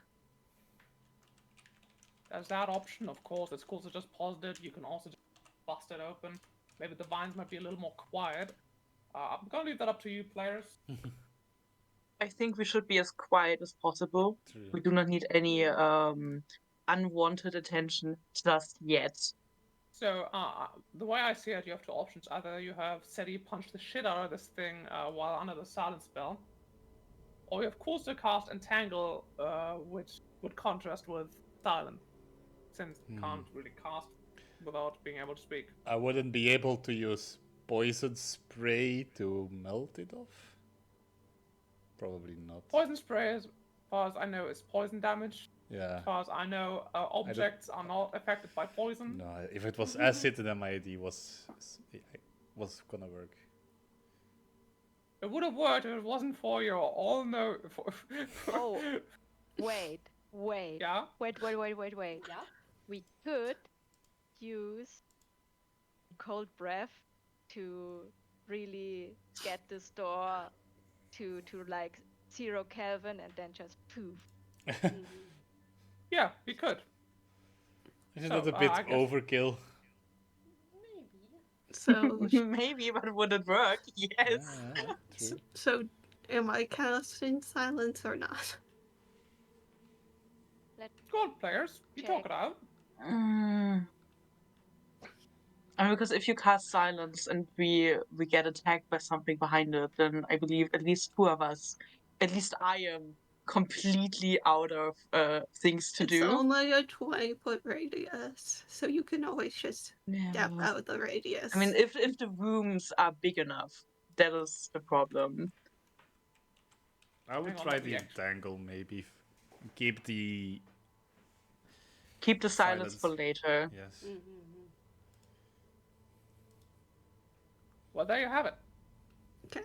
So, Stacy, describe to us how you're gonna bust the door open with your so- funny vines. Seti probably back. We just had the big disc, right? Then Seti would back from the crack, and Stacy would take space, puts hands in it. She closes her eyes. This half, there's a little inch of eye left, and she tries to vibe into the door and tries to heal it. And she starts mumbling in Druidic. This is what she. And she calls upon Mother Nature and how even the smallest plant can find a crack and get to live. And starting from her hands, the imagine that those vines start to sprout, and they're searching all for the little parts in the door which are not really sturdy, and start to grow and crack it more open. You start to hear rumbling a little bit, but because the veins are growing through like all of the door building, see it cracking but still kind of together. And then Stacy says, still in Druidic, that nature still needs an opening to pass through. And so you see at the bottom, like in our range, an opening forming, and the veins start build like a door within the door so we can pass. And there you go. You got a door within the door, and you made next to no noise at all. If indeed anything heard you, I don't think they would be curious enough to check it out. Well, Success. done. Well done.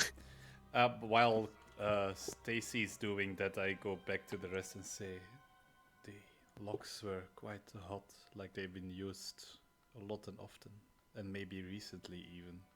Be on alert. Alright. Good alert indeed. So you immediately make it into second, or rather, yeah, the second corridor. A little bit larger than the one before.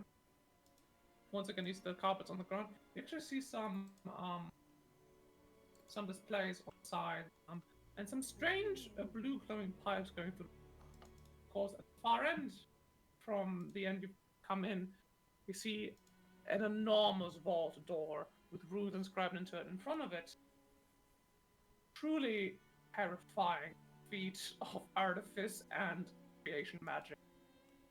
As a golem made of pure steel, seeming to wear a guardsman helmet, stares you down. And through almost kind of like a speaker, you can hear it say, "Stand down. You stand on property of the Mages Guild. You may pass no further." Calculus. Surrender now, and I may have mercy. I'm going all of you to roll initiative, and please tell me where you want to stand. Can I be very close to Calculus? Behind him, actually. Good catch there. Identify the voice I did. 11. I'm just gonna add a card. Ooh! Finally, the dice give it. They no longer take it away. No. Oh, we put out 1,000 feet. I was like, what? I also rolled a nat 20. Ah. Damn. So, I think you might also want to edit around this one. Andrew, sorry, I didn't give you enough warning. It's fine. We don't have to. It's fine. We don't have to put on the red light. Cool pricking beans. So, I'm gonna put you as close to Calculus as you could possibly be, which is about halfway into the room. Of course, you're fast as fuck, boy. Mm-hmm. So we'll be pretty far already. So, got a 16 for MR, 11 for ass. A ridiculous amount of Gesundheit. points Danke. for both Teddy and Flora. Stacy gets a friggin' 13. 13. Solid. Hmm. And now I just need to roll for this motherfucker. Oh, that's funny. That's very funny. I would cackle, but I'm tired. No cackling. /R. Cack- She gets a -1 to this. Which puts it on the same level as, Damn, he's so far. So big. He's so far away. Yeah. So far and yet so close. Right, so, I'm just going to chip for a moment. Stop. You're dead. Oh, they killed Chip. I Again. did. Do it again. Murder in the locked vault. DJ. They're alive! They're alive! Yippee. Yay. Long live Chip! Long live King Chip! Flora, it's your turn! Oh my god! Okay. Oh, by the way, Flora, Danny, Yes. you wouldn't happen to have a D100 on, right? No. Okay, don't worry about it, don't worry about it. God, the immediate fear response. Yeah.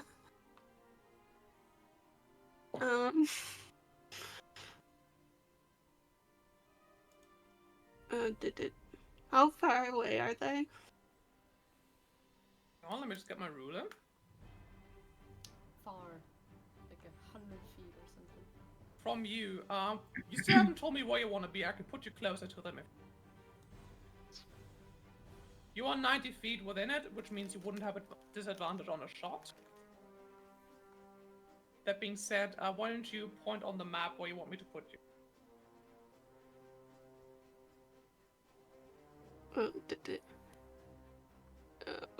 Oh god. Here is my... I want to be within 30 feet. I want to move 30 feet. I want to be... Okay, I can put you right here, and that will be your starting position, meaning you still have your full move. In fact, I think it might be better if I I just go want through to if I cast just go... Magnify Gravity on them. Good. Before we do that, I would like to go through the rest of the party. Stacy, please point on the map where I should put you. Stacy? Stace? Yes, here. There. Right. Xiomara, where you want to be? Yes, well, here. Got it. Is easy? how? Wait. Yes, I am unmuted. How close can I be? Like, how close would Can make be as sense? close as Flora and Seti. Yeah, you I'll like. be there then. Yes, I need to get Just to the dynamic trio. Okay. Laura, I why need don't you I tell need to me- follow City and shadow him, which literally.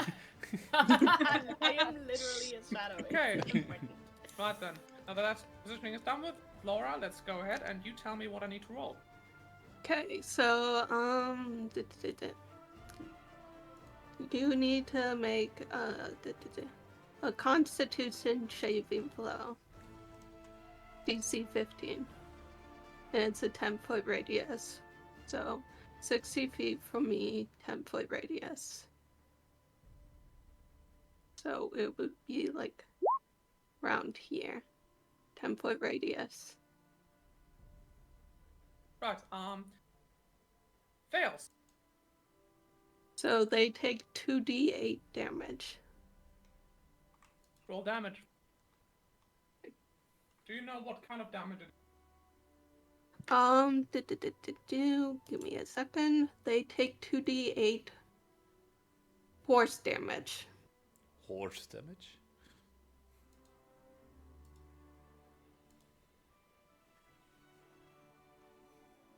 So it's 14 damage.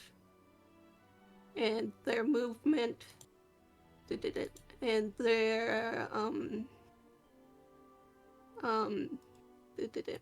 and their speed is half until the end of its next turn.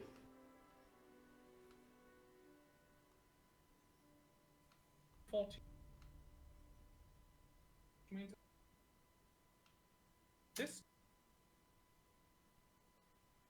movement is This half, lasts right? one round. Well, until until the start of your next turn. And no, until The end of their next turn. end of its next turn. God, what a full spell. You still have your bonus action and your movement. No, I used my movement. You didn't use your movement. It's just that. Okay. Putting us on the I'll because use. Yeah. Okay, and then I'll use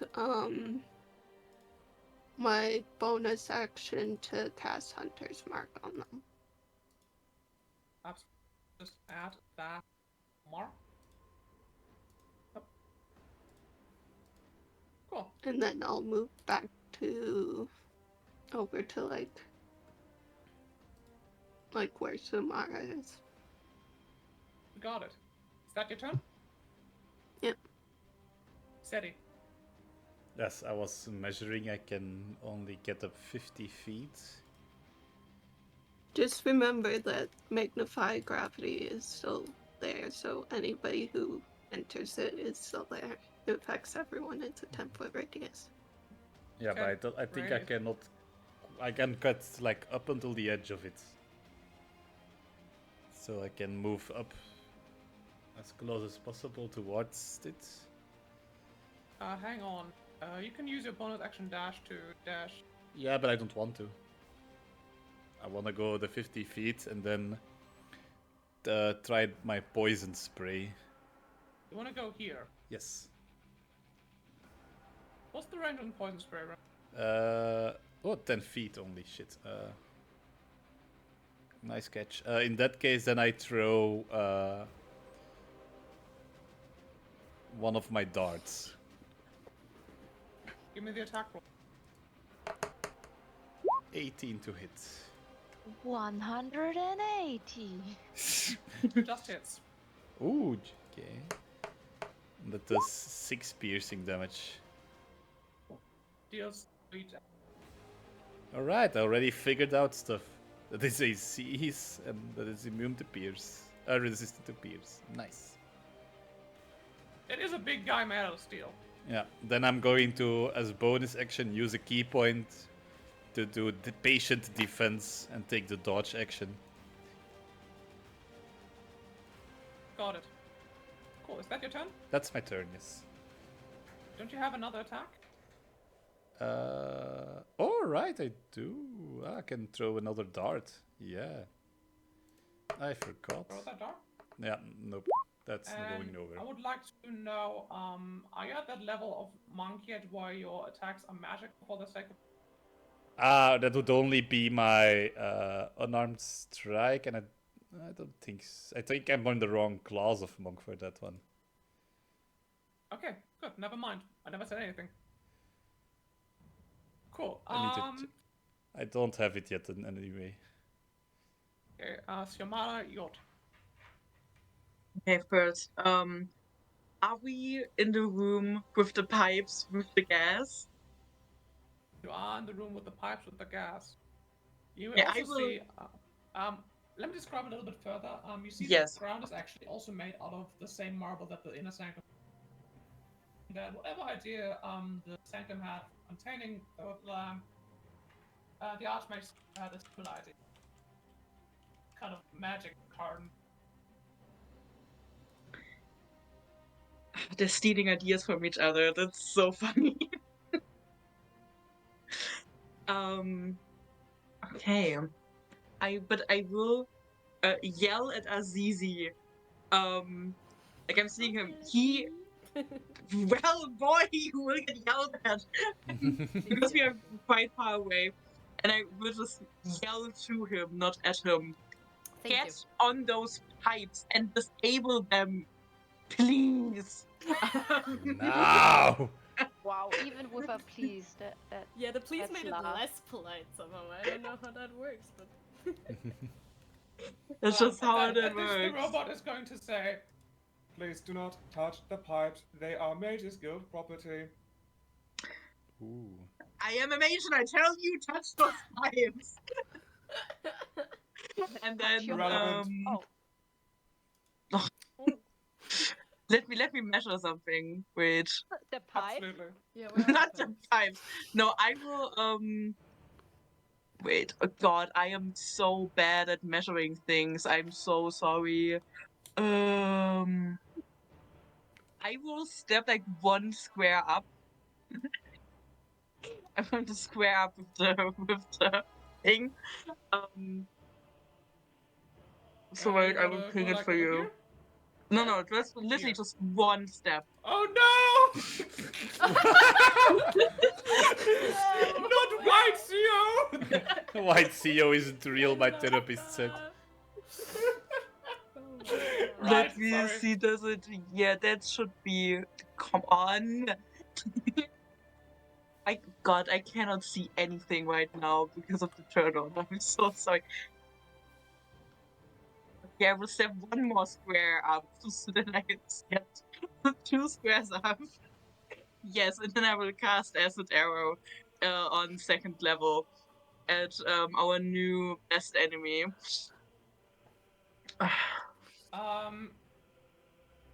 Too late, I already rolled. Second It level, is, right? yeah, 2nd level. This is a 2nd level spell. Seeing that the golem is going to punch his staff into the ground and cast counterspell. Frick. counterspell. No, no. You can see the kind of purple gem within its chassis starts glowing. Can you please roll me a d100? But fuck this thing. Wait, yes, of course I will roll you a D100. Oh, thank you. Thank Yes, you. so it is a 10. Motherfucker. Can you please cast Magic Missile at 5th level? At 5th, oh god, wait, I don't even have 5th level yet. Wait, 5th level just means you get... wait, 5 is 3rd level, 6, 7, so 74. I think you Yeah, just roll 1d4. And that gets multiplied times 7. Okay, yeah. My 1d4, that is a 1. Damn. And again, you deal 7 damage to this motherfucker. Oh. Better Cannot than catch nothing. a break. He felt really smart doing that. But then I was like, no, actually. You see, there's a part you see as Tiamara steps forward and deftly casts an acid arrow, which gets cancelled, but then strangely rematerializes and turns into pure force.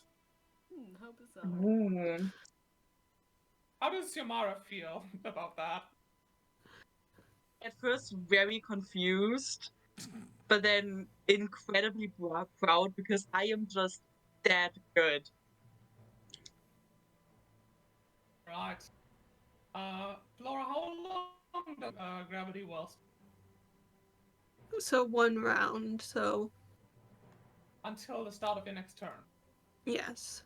So it wouldn't be this turn, it would be their next turn where their movement speed is no longer half. I think. Right. I'm just gonna remove it from the map then. It's now the bald golem's turn. So.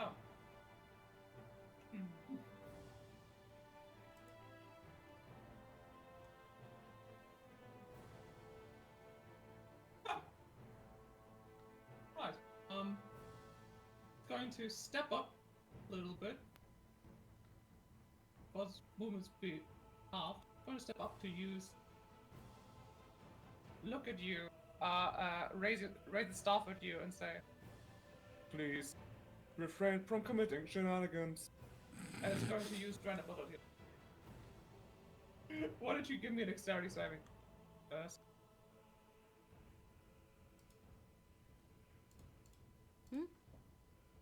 Steady. Yeah, I was finding it. Oh wow! What is this? Oh, Okay, let me just roll.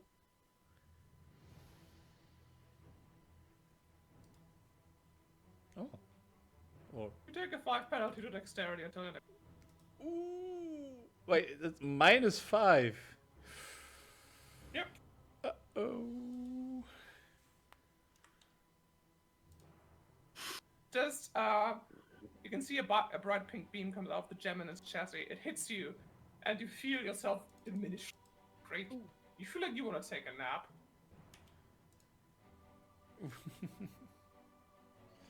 I have been hit with the EP, the big EP.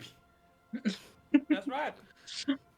So, Oh my god, that happens look. to me all the time. It's awesome. And Flora, why don't you give me a strength saving throw? Oh, you gotta get strength. So it's just strength. Oh, great.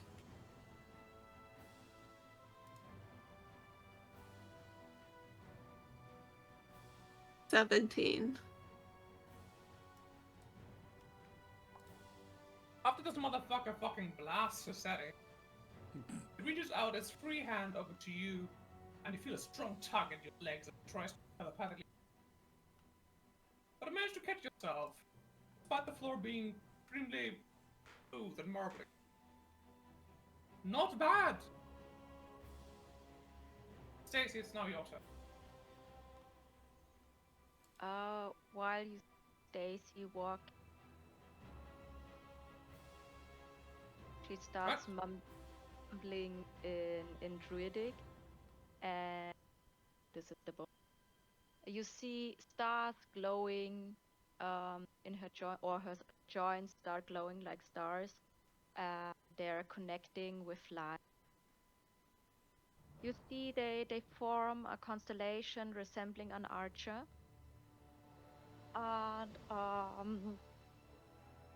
while stepping beside Assisi, she touches his shoulder and grants Assisi guidance. Take care of those pipes. Thank you. And guidance was my action. Cool. And any bonus action? A bonus action was my transformation, my Steri form. Okay, so that's your turn. Yes. Right. Speaking of which, is easy. Where are those pipes at? How do I get to them? Pipe right over here. Wait. There are Oh, several pipe entrances right over here. Okay. Jesus, that's a lot of pipes. Plenty of Can I pipes. A lot of see, gas. like, yeah. Can I see, like, is there like a terminal or something, like one spot that I can see where, you know, if I wanted to disable them, which I do, I would You'd have to get closer attack. to Okay. find out. Like, hmm.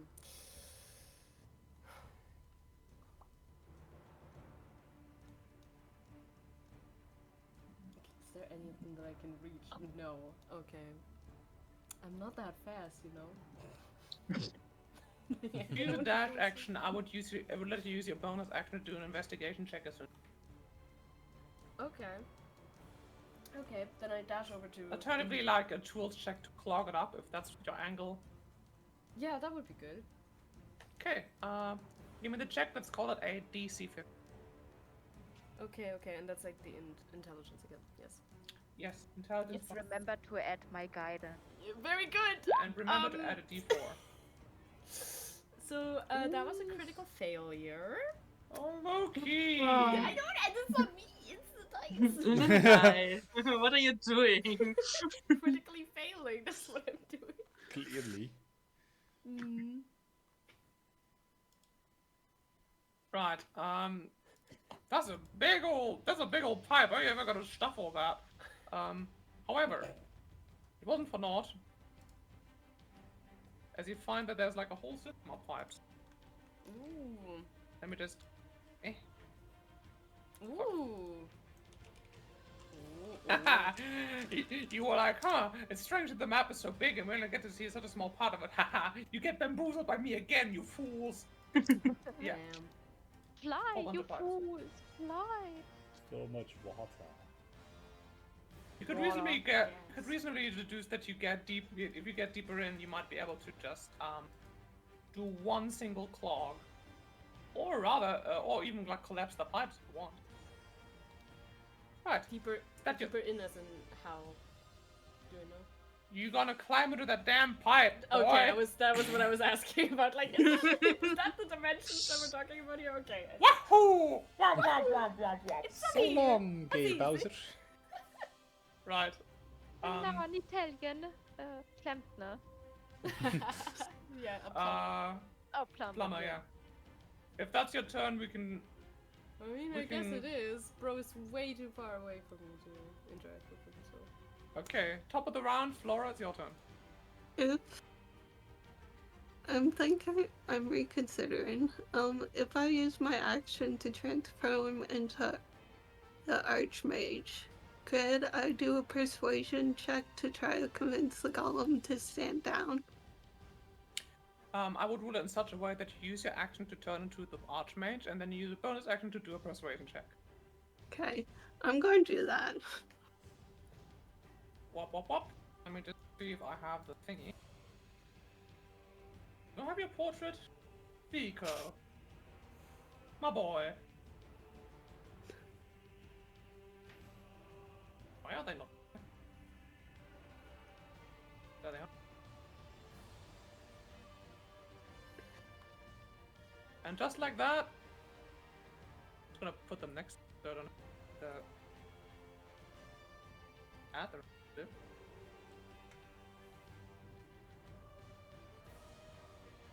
So, what do you say to the golem?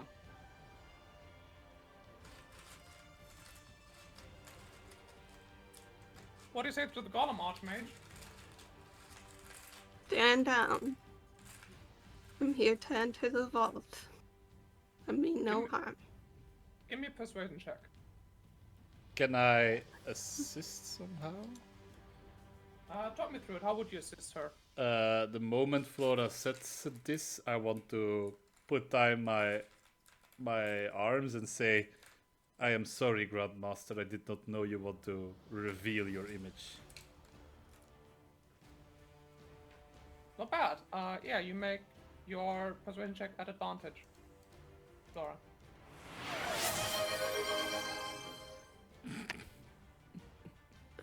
I'll stick with the 19. So it's a 30. Well, What in-game action do I need to ban? so yeah, what in-game action do I need to ban?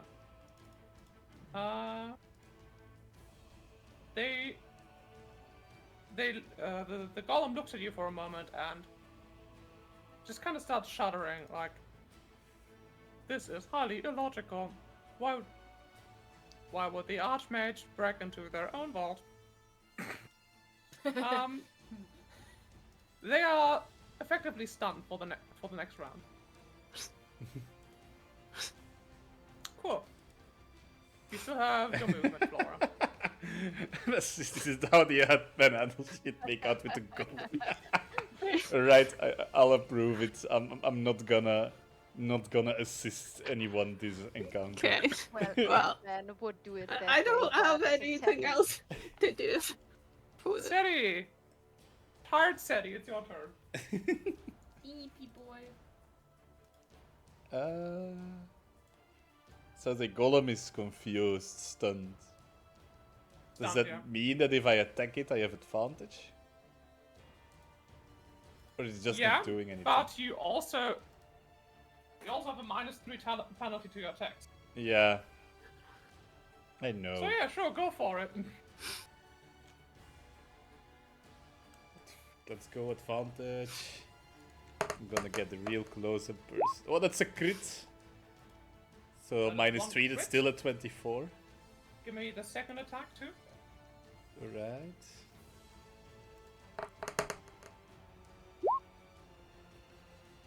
That's 22 is an also 8. going to hit. Yeah, I'm gonna do it with my fist, so an 18 and Right. And an a 20. 18 and an 18 and a 24, right? yes. No, Okay. 23. Oh. Well, roll your damage. For those two Alright. attacks. The first. That's 8 bludgeoning damage.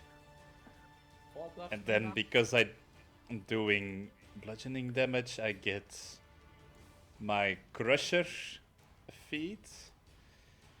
I can move it 5 feet back. Just has to be, can be up to one size category larger. Yeah, up to 1 size larger. Yeah. Okay. And when you score a critical hit that deals bludgeoning damage to a creature, attack rolls against that creature are made with advantage until the start of your next turn. I already had advantage, I guess. You had advantage, but now all the range attackers also. Indeed. So now everybody has advantage until my next turn. Okay, roll the other damage. All right, it's at advantage. It was not 8 because it was advantage damage. It was the d6 doubled, Well, no, so you it did was. 2 attacks and you just gave me 1 damage roll. Yeah, but like the one attack was a crit, so it's double the damage as well. I Okay. forgot. So I did the normal roll, and the crit roll, it's For a crit roll, you do a roll and then you just double the result of yeah. the So die. then it's a 9 for that one. Gets reduced down to 5. And then as a bonus action, I'm going to try to do a stunning strike. That's a bonus action normally. No. Oh, as part of my that's part of my regular attack. I just use a key point, so now it can make a con saving throw. I don't know if I can allow that, seeing as it is already stunned. Okay, no, fair enough. Then I don't do that. Then but I'm going to use then my key point instead to do a flurry of blows. Give me the other 2 attacks. Yeah, that's an 18. No, -3. That's a 16 16 will not hit. and 10. Yeah, 7. So no, those both miss. You see Seti, who may be extremely sleepy but can still hit. He hits the motherfucker 4 times, gets knocked back, but he only hits twice. It's Tiamara's turn now.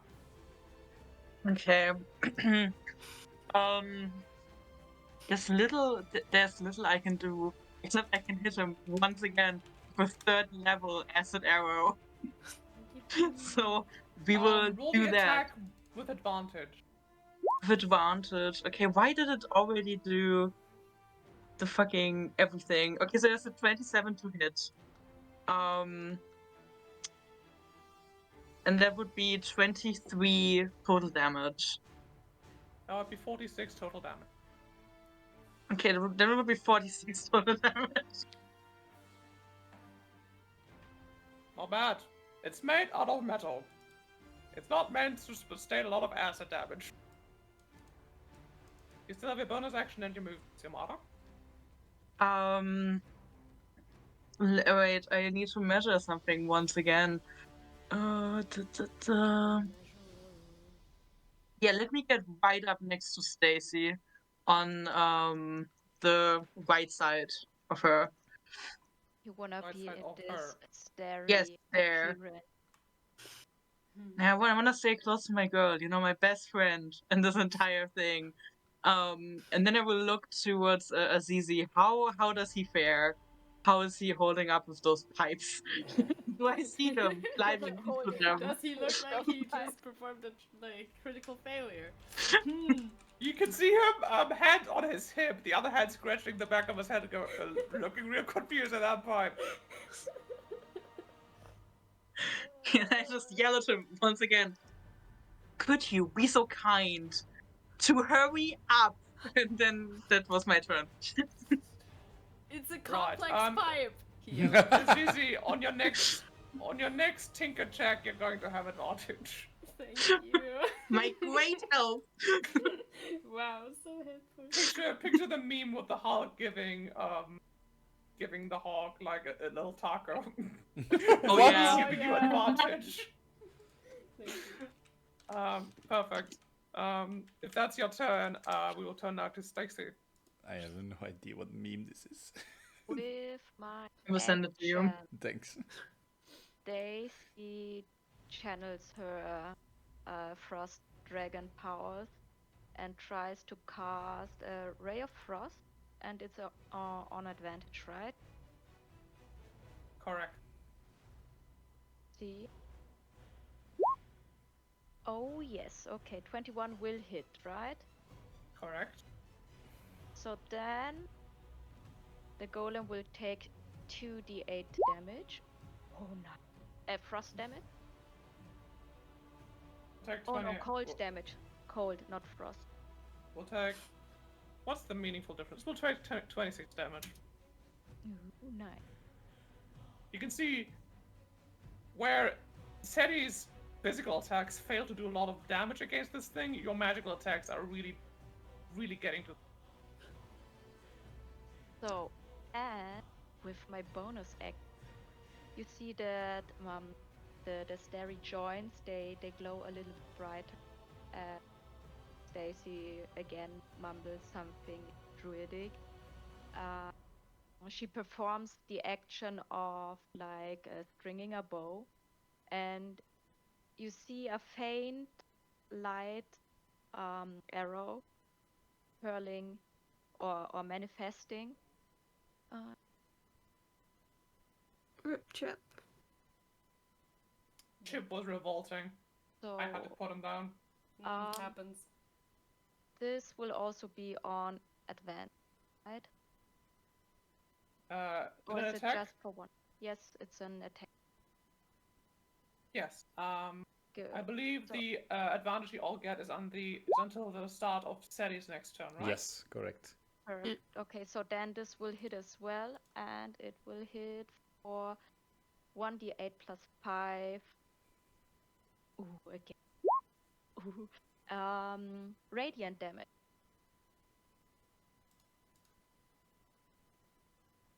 Yep. That'll do. That'll do. That'll do, kid. That'll do, pig. And that's Flabbergast. Stacy's turn. Florius, you know that flabbergasting this thing, while you weren't able to disable it, you were able to put a whole lot of damage to it while it was. Good on you. Cool. It's easy. Into the pipe. into Womp, the womp, womp, pipe. Womp, womp, womp. What do I do to get into the pipe? Nothing. You just I use just your do it. movement. You use your That is movement. good. That is good. Thank fuck. Frankly. You may now use your action to make another tools check in order to disable the pipes. Okay. Please, dice. And you I have don't know what I did advantage. to you. I have advantage, please. You have advantage, and I believe guidance. Yeah, I mean, do I have that for 2 turns? It lasts for a minute, if I'm not mistaken, so long as Mm. Stacy is concentrating. Mm-hmm. A minute being 10 turns. Okay. You did a save. I did a instead of save check. instead of a check. That is not. Well, That is don't worry about it. Don't fucking worry about it. What kind of symbol am I using? Well, suffice to say, you blocked that motherfucker. Yeah. Let's go. Hang on. Okay. That's for information. I think I'll just draw. You're drawing. Square. There you go. You have now disabled 1 out of 2 pipes. So that like blocks the entire bottom thingy. Okay. Yeah, let's just say it's like right here. Okay. You have used. Hang on, let me check. Nice. 15 feet to get in. You can use 15 feet to get back out. Yeah, I will do that. I've got other pipes to disable after all. The rest of you watch as Azizi gets in there. You hear a bunch of tink, tink, tink. As the hissing of the gas stops. At least from this side. You can still tell that from the other side, gas is still streaming. Guess Cool. it's now So, streaming live on Twitch. At the Oh start my. of, if that's the end of your turn, Yes, I think so. Yes. first of all, we're going to enter a break. Back. We Back, return now to your alright. post. Right. With all that, Azizi, as you notice the gas from the other side of the room slowly filling it, feel your nerves getting a little grated, and you are now confused Wow. for your Well, next turn. okay. I think that explains a few things. Let me just get the table for that. Besides that, it is now Vico Flora's turn. Okay. I am going to use my last adamantine arrow to shoot the thing, the golem. Cool. I did have it written down. It's 1d8 plus 5. Yeah, if you can just roll the attack first. Let me do that. You're going to make that attack with advantage. Yep.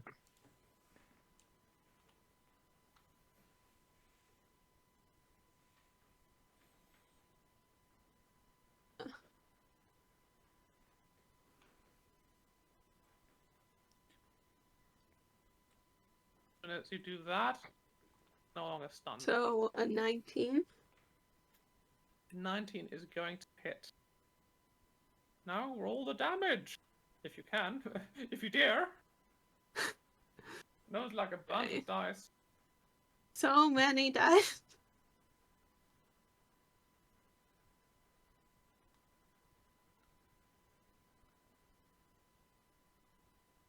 Eight. Okay. So.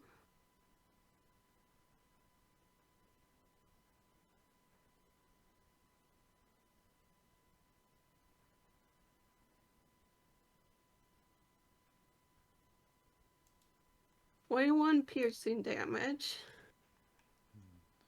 Yes? That was with advantage rolled, right?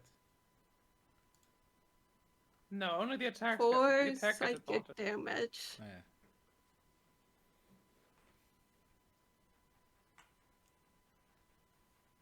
and 5 cold damage.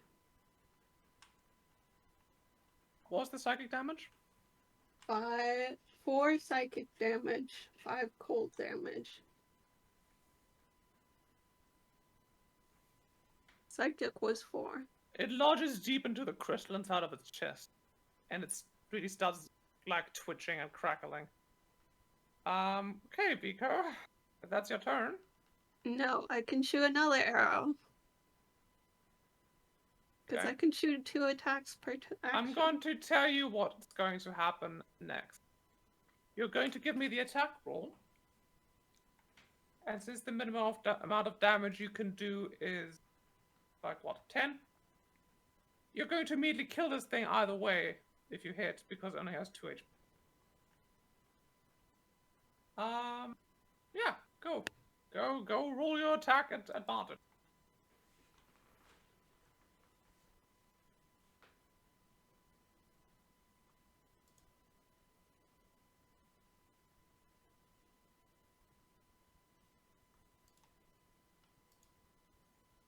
Would Well- 22 to hit? How do you finish this? I would just like a straight chest, like you said, like there's like a crystal like lodged in its chest. Correct? I just shoot like my final shot through the crystal. Crystal shatters to pieces, and the thing falls to his knees, and then to the ground. So, that's going to be the end of that thing. I'm gonna say all of you have 3 turns to disable the rest of the traps, which is the vents. So, is that your turn, Flora? Yeah. Because I don't really have any other things that I can do. Sleep Oh, I setting. forgot to do. Yes. I forgot. I could have done it on the first action probably because I forgot my hunter's mark. It absolutely did not matter at all. Yeah. Seti, it's your turn. Yeah. So all the bottom, I actually don't know that the bottom vents are clear, I guess, but I'm assuming at the moment that I'm going to. You get the idea that they are. Yeah, because I'm going to the top vents because I'm trusting Azizi's work.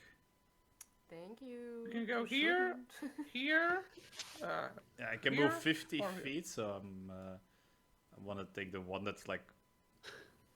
Yeah, I'm gonna take this Okay. one. Mm. Yeah. You move in 50 feet. I'm gonna say you get a sleight of hand check if you want to disable the nice. pipes here. Yes, oh, it's -3 because of the sleepiness effect, of course. Correct. Sleepy. So that's a 15. That'll do, pig. Doesn't the You water success- make me up a bit? Does that wake you up a bit? Hmm. The poison. I'm hydrating. Well- Save me. You guys are terrible. Anyway, that did it. And as you do that, you tumble right back out of the pipe. Next turn, I think. Unlike Azizi, who get in there and you heard a whole lot of tinkering, you see Seti kind of slumping, tired, just kind of shamble in there. You hear the auto chop, and he gets out, and the gas stops. And that's going to combat. Yippee, good job. Well done, everyone! Nice. You absolutely stumped that motherfucker. Poor boy, Anyway. did nothing wrong. Well, he was just doing his job. Yay. At that point, you also hear very quiet slithering sound. Slithering. Oh. Stacy freezes for a hot second. Seeing that, they actually kind of pull their hood down and approach a little slower. And they turn over to you, Vico, Flora, and they go, "It is a rather very nice. Keep that in mind." And you would see them smirk a little bit, but you can't see their face because they covered it. They kind of slither up to Golem, poke it with one of their hands. As I assume the rest of you gather up behind them. Mm-hmm. Yeah. Yes. Yep. And So far, so Stacy, good. wait, Yeah? Stacy instructed Pelligro to go pick up the crystal shard. Ooh. You can go loot a thing now. If you want. Loot the I'm going- column. Loot the column. You can find 2 things. Wait, do what? Of course, the first thing you notice is Sorry, you cut faceplate off that- there for a minute too. What? okay. Now you get to loot the damn. Yeah. And there are 2 like objects of interest that you notice in the remains column. One, of course, being the faceplate that I used. The other, 3 things indeed, because formatting in Broadland was a nightmare.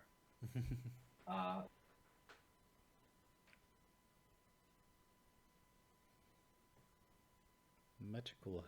Oh no, nope, it's just 2 things after. Cool. So, there you go. You can get the faceplate as well as the gem in the middle. Let me just read out the description real fast. For the Zard, it's a faceplate. I have it down as a helmet. Of course, we have an armor in the party. If they should choose to modify that into another piece of armor, they are welcome to. It's a piece of medium armor. It adds 1 AC and +2 to Constitution. Remains of what used to be the Vault Golem's head, only slightly a bit out of shape. Almost father served in the Royal Guard. Circumstances. Supposedly, the Archmage had the Golem's carapace modeled after his armor. The gem that about the Abyssal Shard, a magical jewel, very rare. Maybe turned to a piece of jewelry. Where said jewelry gains Void Speaker. Once per long rest, when you use a spell or counter has a DC, you can double it, but activate a wild magic. A small shard of iridescent glass, possibly from the shard of pure evil itself. Spooky. So that's what you get. You can add that shard to your inventory, Stacy. You can get another. To Belly No, Grows no, no, inventory. no. Wait. So when Pelligro gave the shard to Stacy, she immediately feels this evil aura. I think she will also be aware that wild magic would appear, right? No, Because that's of the not a nature. shard. That's the Void Speaker. That's something else, right? No, the Void Speaker is a feature you get from wearing the jewelry that you made from the shard. Yeah. Yeah, so I think, okay, can I make a nature check if to see if I would notice the evilness, the magic wild thingy? Because then it Tell you depends what, if I I just- keep it or not. I just feel like I gave you the information. If there's something you could intuit, you can give me a nature check not to find out if it is evil, but figure out if you can dispel the evil. No, I think I would not dispel it. So since Stacy kind of knows it, she would pass on it. She said, "Does anyone want to have it?" But she would not say. Stacy would say, "I will not dabble with my wild magic, so the shard is for the taking." Anyone want to grab the fucked up evil shard? It's not that good for me, so. You don't have any spells. I have a spell. Oh, true. I have a cantrip. Wow. Otherwise, you can just add it to your pack. Of course, you don't have to use it. For all intents and purposes, it is inert so long as you're carrying it and wearing it. That being said, yeah. You see Theone just kind of poke at the. That was The a nasty backpack is beast, getting but bigger and bigger. playing a challenge for you guys. Damn, Archmage was some really demonic shit, weren't they? Well then, and they turned their attention to the big vault gate, vault door ahead of. You can see, it has like the basic kind of like wheel on the front that you have to turn on the side. Along with that, it also has like a little receptory, much like the machine you had. You counted down in Micher you had to put a gem inside to create the automaton that Yevu possessed. This also has a receptacle, but it seems to be for some kind of... As you come closer, Stacy and Seti and I don't know who else, we know the script on the top, or like rather all around the Volkite is like a circular kind of thing. It reads, tell me what you need in your arm.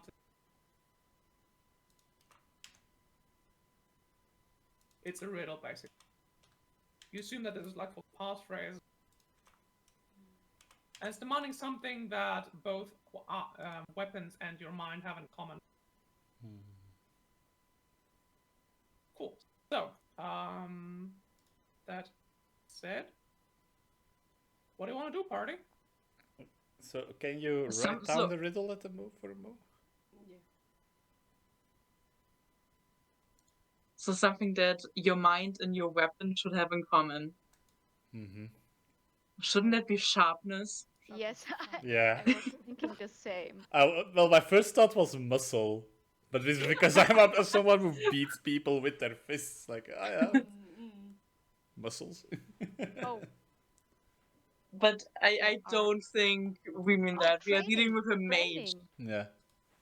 What But did do you your say, weapons train? Because when I think about weapons, I think about only the material thing and not what you have to do with them. So the No. weapon should be sharp, because your mind should I also said be sharp. arm, not arms. Well, arm, So- you get the idea that it might also mean weapon.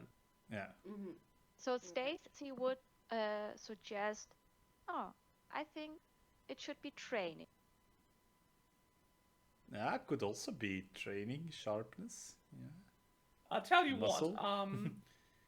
I think it should be Completely out of sharpness. character, I will tell you that the password, whatever it is only one part of opening the vault. Do we Yeah, know the how other many one letters was the like demon essence. Yeah, the demon thing. blood or The something. blood. Demon blood. Ichor. Yeah, Acre, yeah. demon Iker. Sure. Is any one of us secretly a demon? Tamara. As he squints at you. Okay, Tamara. I have a suggestion for you. Oh god, There's yes. an easy way out of this. It's gonna require you to give me a DC 20 arc. It's an arcana check. Right. Oh, okay, I will try it. And I did it. And you did it. You think of what you remember about demons in general. Demons, as you know, are fiends. As I've listed beforehand, there are many different kinds of fiends. There's Yugoloth, demons, dragon, imps, succubi, Erinyes, and devils. So you're thinking, what if you were to procure devil blood and enchant it in such a way that it could also work with demon? Alternatively, as Stacey just figured out, she has a piece of abyss in her backpack now. Maybe you could use that. Okay. Since my own blood, has some like devil thing in it because Yeah, of my fiendish bloodline. blood, yes. Yes. Could we use that?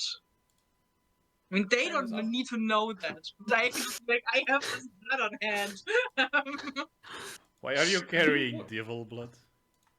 You might need the chart that Stacey not properly synthesize it. Okay, I will pull Stacy aside, like far back, but not so far back that it is overly suspicious. I'm just gonna turn to the group and be like, "You guys figure out the password. I trust you with this. It is sharp, but whatever. Stacy, let us talk about this demon Icar that we need."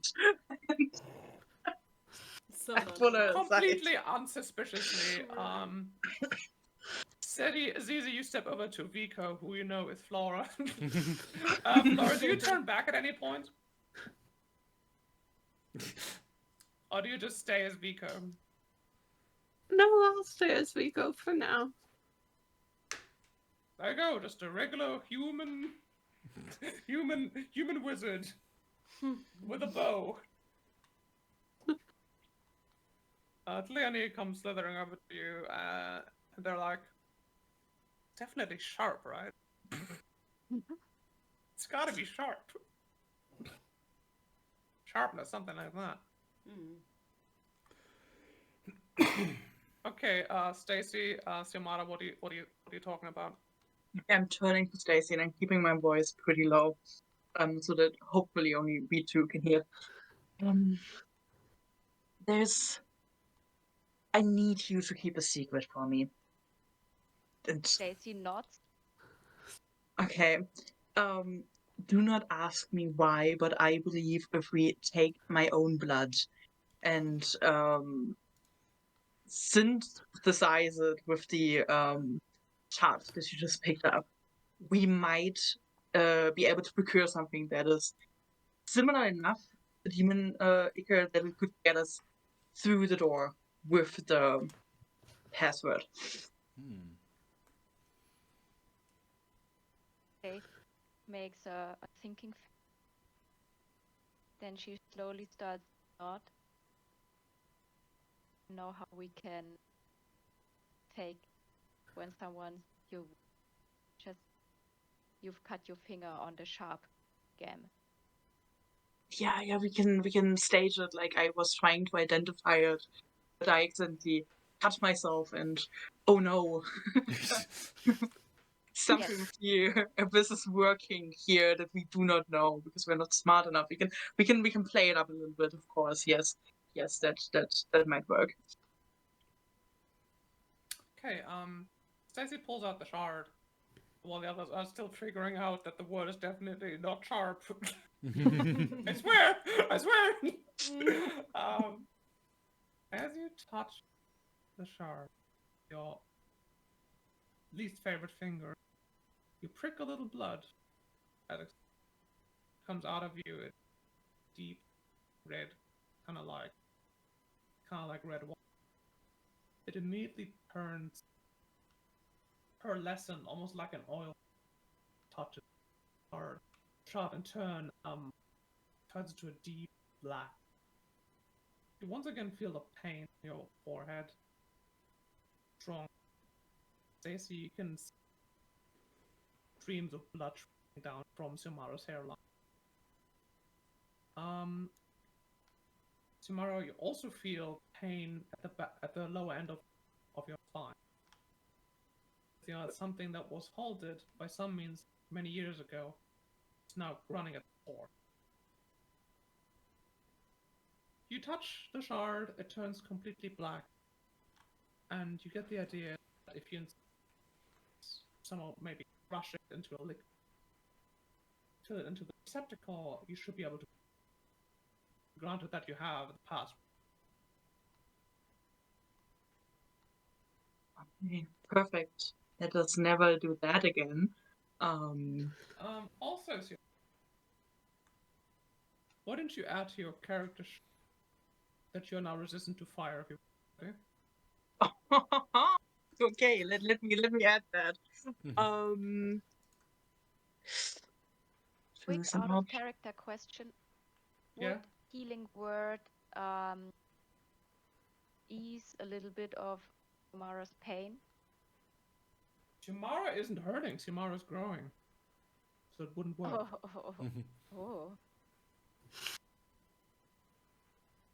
Okay, so there's no need to use some of my nice healing things, so we can cover up our Unfortunately, lie not this. better. You just say that experimenting the shard kind of led Xiomara a little fool. You can see there's a bunch of blood on their face. They look a little tired. Also, at your character sheet, Xiomara, the feature fiend. Okay. Just the word fiend. Okay, I will do that right now. If D&D Cool. Beyond works with me. Okay, yes. If you want, you can make it so that the name of the feature is Fiend, and that what it does is it gives you fire resistance if you want. Okay, I will do that.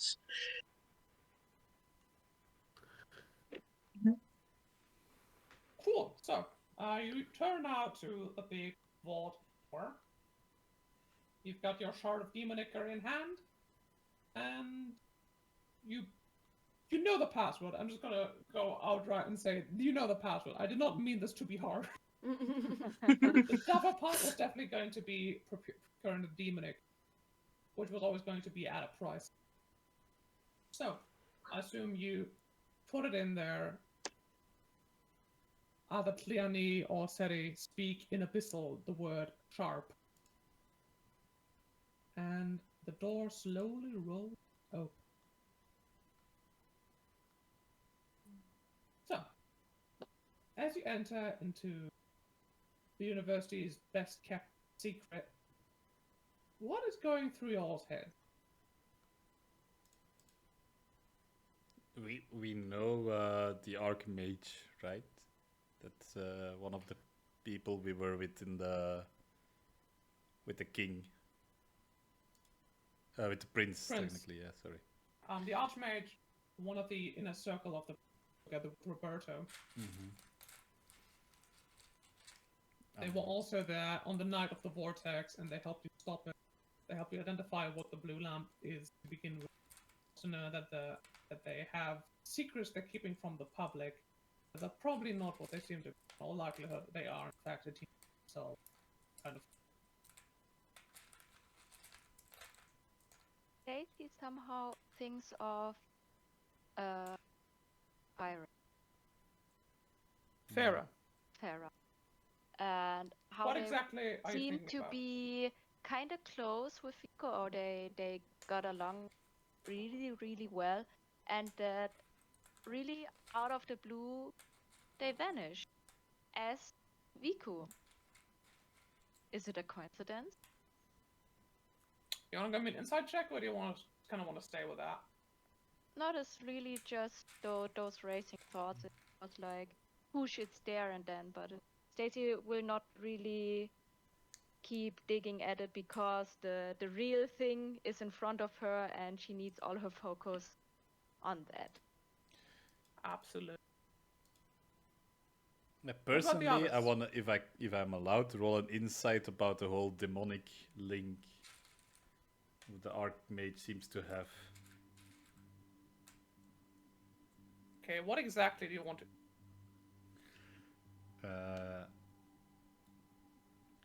It's a more like a sort of vibe check, I would say. Like,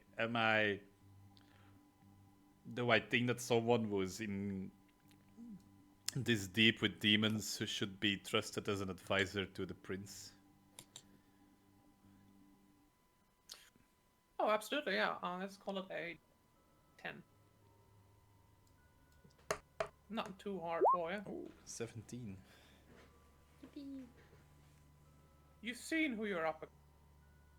Creatures made of pure shadow. Blue lamp that can just pull monsters out of the planescape at seemingly random. You've heard about you were tortured for weeks by zealots to fight everything that doesn't fit in their knife. Or people you're allying yourself with now. Sky Sanctum are principally worshippers themselves. Maybe desperate times for desperate measures. But maybe they just fuck with all of it. That's the vibe you get. Right, thank you. The music is very fitting. Yeah. Okay. What's everyone else? I think for just like considering how like good of an idea this was, like, was this worth it? You want to know? Worth it? Find out. Because I can have you roll a check to just tell you this is the vibe you get. Or you can just Sure, walk I'll through the roll door. a check. Vibe check, roll.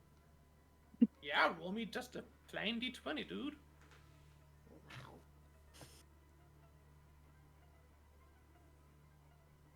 $15.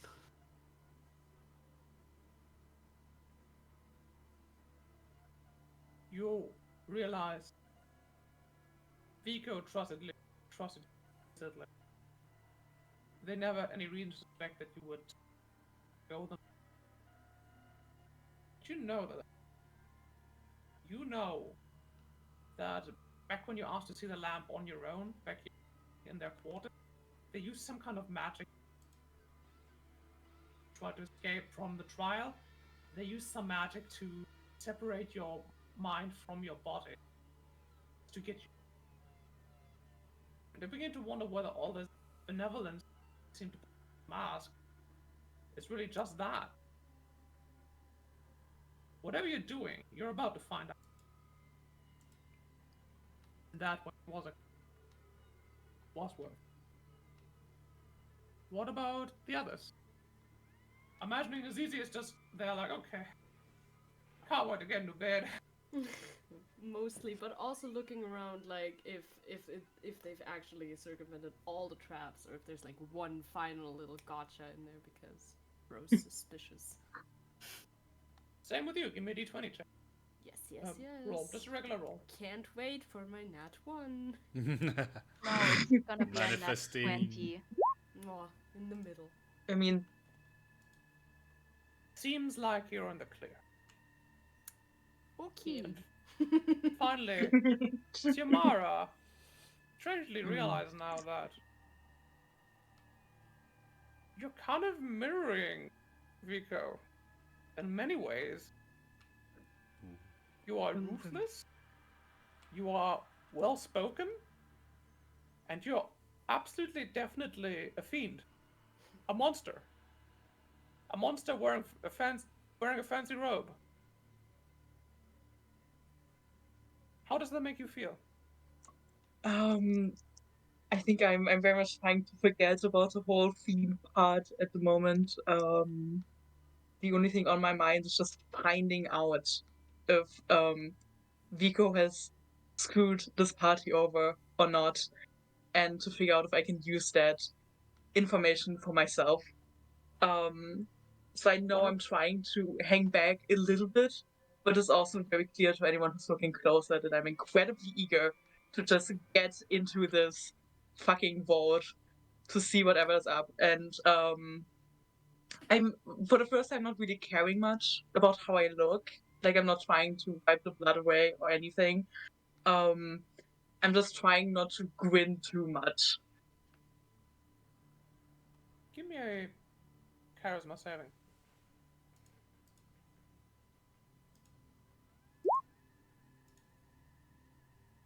Maybe it is the delirium from the pain.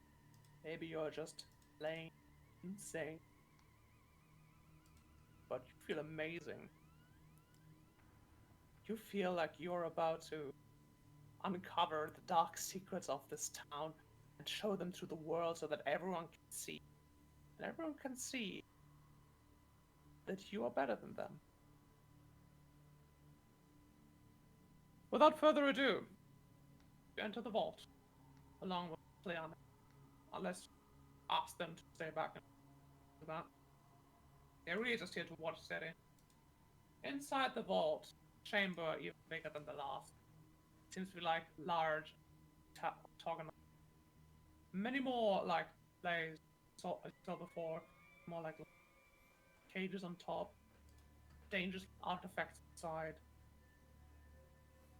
You can see it actually has like several stories that all just kind of that still just kind of have a like a viewing platform in like the central chamber. It is actually like a little bit dug into the ground, like you go down some stairs, like a pit in the middle of the room. There on a pedestal in a safe box, you can see the lamp that brought all of you together. See it cold, steel blue frame, the bulbous glass container, and the flickering, waving, blue apparitions inside. At the point, it seems like a snake. It seems like a flame. It's like an army of spirits, all coalescing into a little blue flame. You're all bathed, strange light. You approach the lamp, finding this box not just unlocked, but open. Of course, I don't need to tell any of you. You don't need to be especially sensitive to magic to realize that this is. Feel its verse influence, trying to rearrange your weave from the. Tomorrow, it's hard to find a cackle trend come out of you. You've rarely seen how one ride and grasp.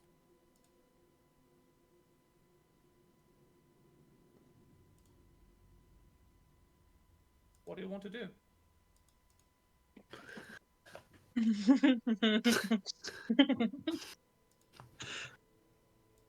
Oh god. Who is with us in the room? Is it only us? It's just the 5 of you and Cleani if you wish it. Otherwise, they will stay back. Clearly will stay back for a second. Cleani is waiting outside the vault door. Okay. They cannot see what's going on. I will turn to my friends, to my group. Well, it is obviously still here. Are you sure that we can trust the matriarch to keep it safe? I mean, the vault is made out of the same things than the inner sanctum. And Rico's obviously a fiend of some sort, probably a demon. They can get in and out very easily.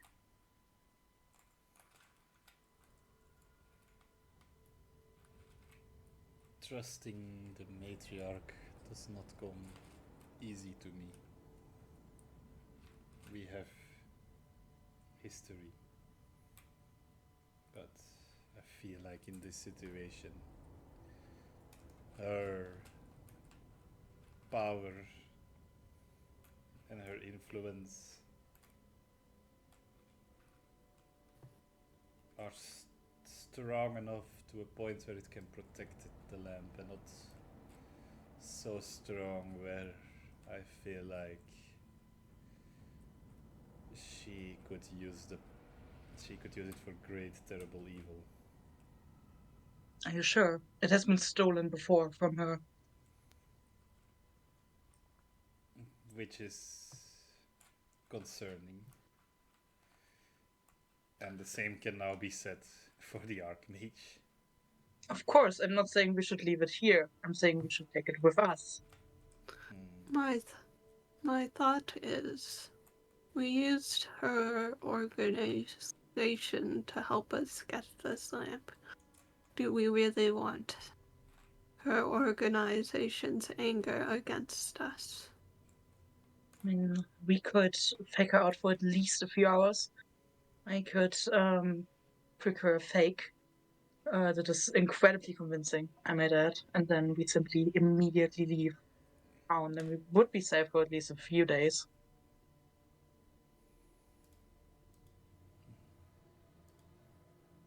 You are trying to steal from a creature that has learned generations of her offspring to lie and cheat. I'm just saying, if you want to go that route, be 100% sure you are the better gambler. I'm not 100% sure, which is why I'm asking you, as the group that will stand with me at least for the next few days, while we're on and off the Princess Order. I would personally advise against it, taking it with us, for now at least. But if I I feel like in a couple of days, weeks past, if I have doubts about what is the right and the wrong thing to do, and I feel like it's best to turn to Stacy and ask her what she thinks. Stacy's a little bit shocked that all of a sudden she's regarded so high in what is wrong or right. Um, she contemplates about it. She starts to state the fact that if the lamp truly was in the matriarch's possession the last time, um, nothing, at least of knowledge, happened with the lamp. Only when it changed possession, there were things happening in the world which they knew about.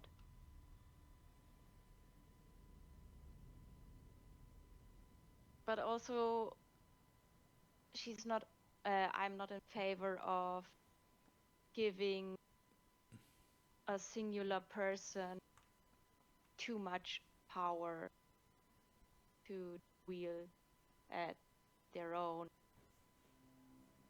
opinion.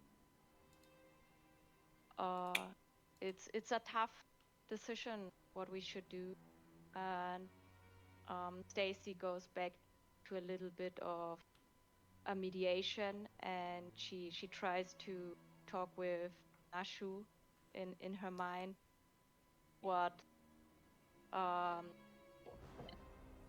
happened in the past, or which kind of direction is the vibe. Good.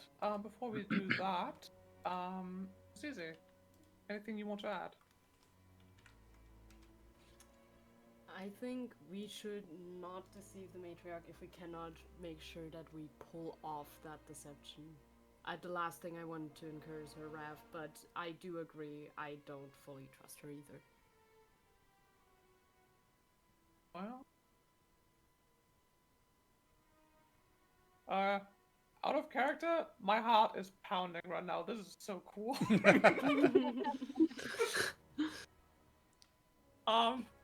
Stacey, why don't you give me a give me a charisma saving throw. Why can't it be wisdom? I have a +10. Hey, never mind. It's fine. It's fine. Yippee! You got this. For a moment, you are not here. You are soaring across the sky. Continents are lost. Flying far above the blanket of clouds, dipping right back up. See, the landscape is a little different. It's more wild. Building. But at some point, you notice burn. Vast forests below you. Air filled with death, lavender. Land, mass, kicking up all the dust. You come upon tiny. You look at it, grasping the last of a lamp much like the one before you, only flicker. Barely make out corpse. Instead of 2 legs, arms, has a long tail and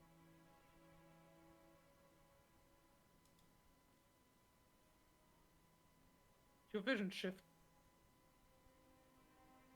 and you are now on a plane altogether. The clouds around turning, floating on rock, sky not red, not pink or blue, but red, fire, magma. land on a floating island populated by black plants,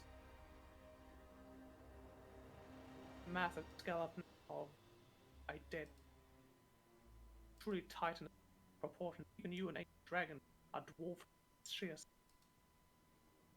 In its jaw, yet another.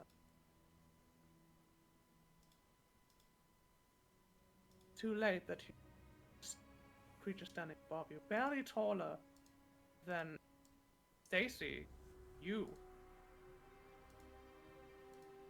with a scaly tail sprouting from its spine,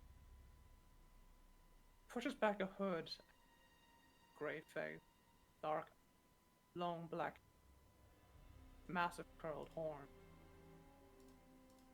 She raises a hand at you.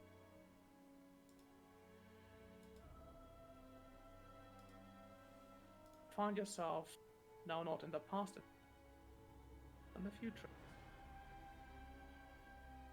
The world around you that was once rocket, fiery blaze, not hot, cold, hot. Sky black, clouds filled blank. The other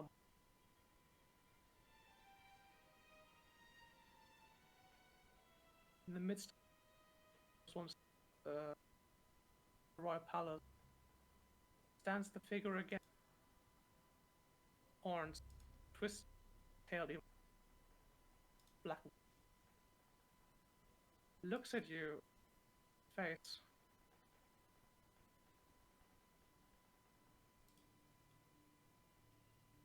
Starting to wonder whatever you or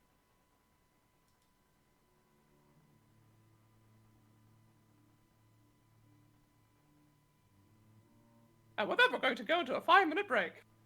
So, unfortunately, I was cutting out a bit for that last segment. Basically, Stacy, you got three visions from Nash's life and a little bit of her prescience. The first vision you got was you saw the first time the lamp was activated by a creature very similar to Matriarch Itul, only it destroyed her and the entire land around her. The second time it was activated somewhere in the abyss, and it seemed like a large demon snake lord was destroyed with the lamp, and person wielding it was some kind of demonic tiefling creature. Your third vision, which was prescience, a vision of the future, you saw that same demon destroy Maracas with the lamp. The demon revealing itself to be Vico, or one version of them. The idea you're getting is that no matter what you decide, this lamp is going to find its way back to its wielder. And it's going to bring about destruction once more. So, with that cheerful vision out of the side, party, out of character, just tell me what kind of ideas, what you're going to do with the lamp. What kind of options do you think are available to you right now? Our characters either take it to the matriarch or we keep it. Or you keep it. So you don't want it to stay with Vico at all? No. Probably not, no. I wouldn't say so either. Good. I don't trust that guy. Nah. You probably shouldn't. Stacy, do you share at all what you've just seen? So Daisy, you see her awakening from her mediation, and he says this. This lamp has so much destructive power, and we all agree that it is not fully trusted, but also we shouldn't get on her bad side either. That it is here and not with Itul speaks definitely against Vico. But we also don't quite know what this thing really can. Maybe we can like strike a bargain that we get the chance to have it in our possession, because then we are like 6 people and not only one person who controls it or has it in their possession, and observe and see what happens. But it's just one way to it. I don't know if it's good or not, but yeah. Right. You stand around the lamp. The safe cage around it is not locked. The door is wide open. If you're going to grab the lamp, you could just do it. Can we inspect to see if, like, there would be, like, any alarm or trap, like, that would go off if we just took it? Give me a either investigation or perception check, and any of you can roll this.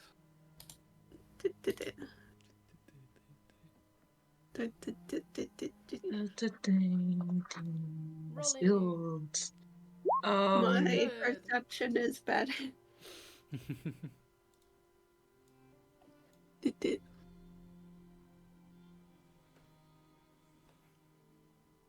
25.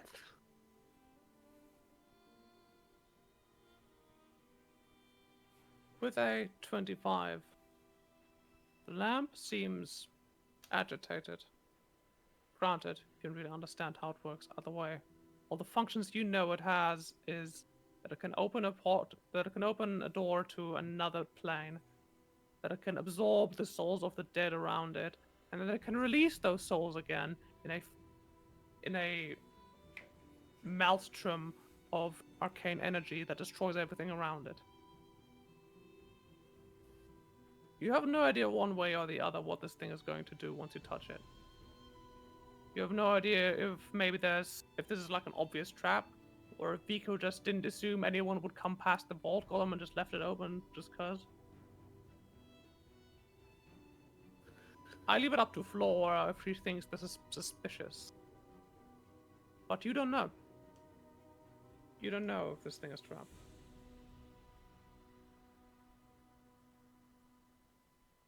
I can also just play a sacrifice and take it, because I don't think the Xiomara is patient enough to wait around any longer.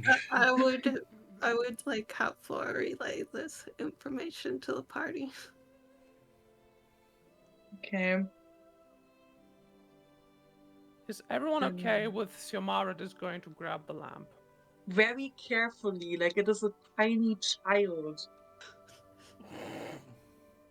A baby This is almost. a bit out of character right now. I think the main is if plan give it back it later, so we like just little backstab her. I mean, I do Because not I'm believe. pretty sure the backlash Um, will be immense. No, I I don't think that the matriarch will let us take it at all right now. But maybe we can strike another deal that once we are back, we can look at it again. You know, like look at it. You know, like yeah. It would be That's true. reasonable for you to like suggest to her that in order, like as a matter of mutual trust, you would gain access to the inner sanctum to observe the lamp and make sure that it's still safe. Yes, Can exactly. we Observe wonder- the lamp. No, I'm sorry. You grab the lamp? I grab it very carefully, like it is a baby.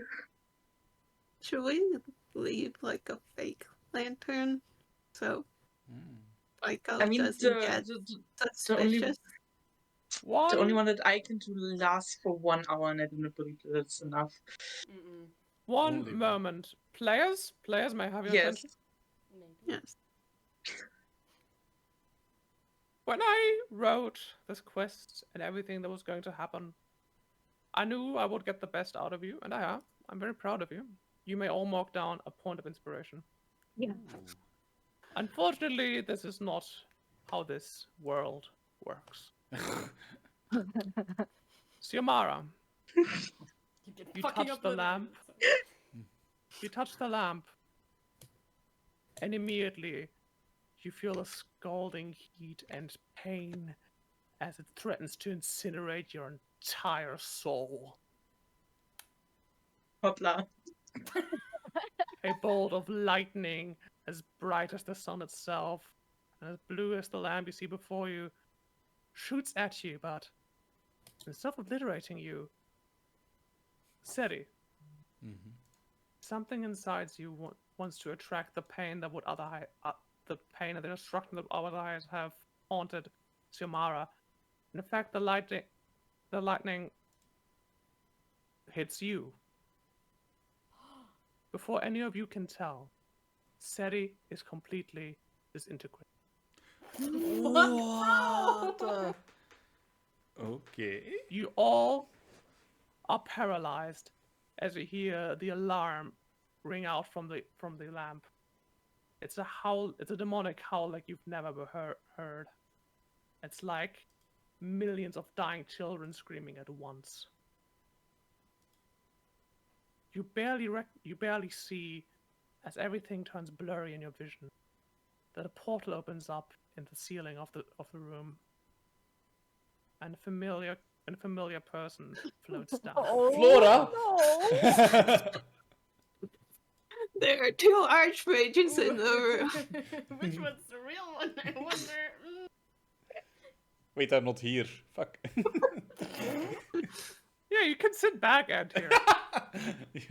Draft your new character, go on. Yeah, indeed. Archmage Vico Roman, the most Oops. powerful mage in the entire continent, Hopla. floats Hopla. down towards you. Sorry. You consider everything about this heist. The traps, the deals, how to get in and how to get out, and how to make sure you don't have any consequences. What you did not consider is that you were never even playing the same game as Vico. Calmly, they regard each of you lying on the ground. The disintegrated Seri. Look over to the lockbox, finding it empty.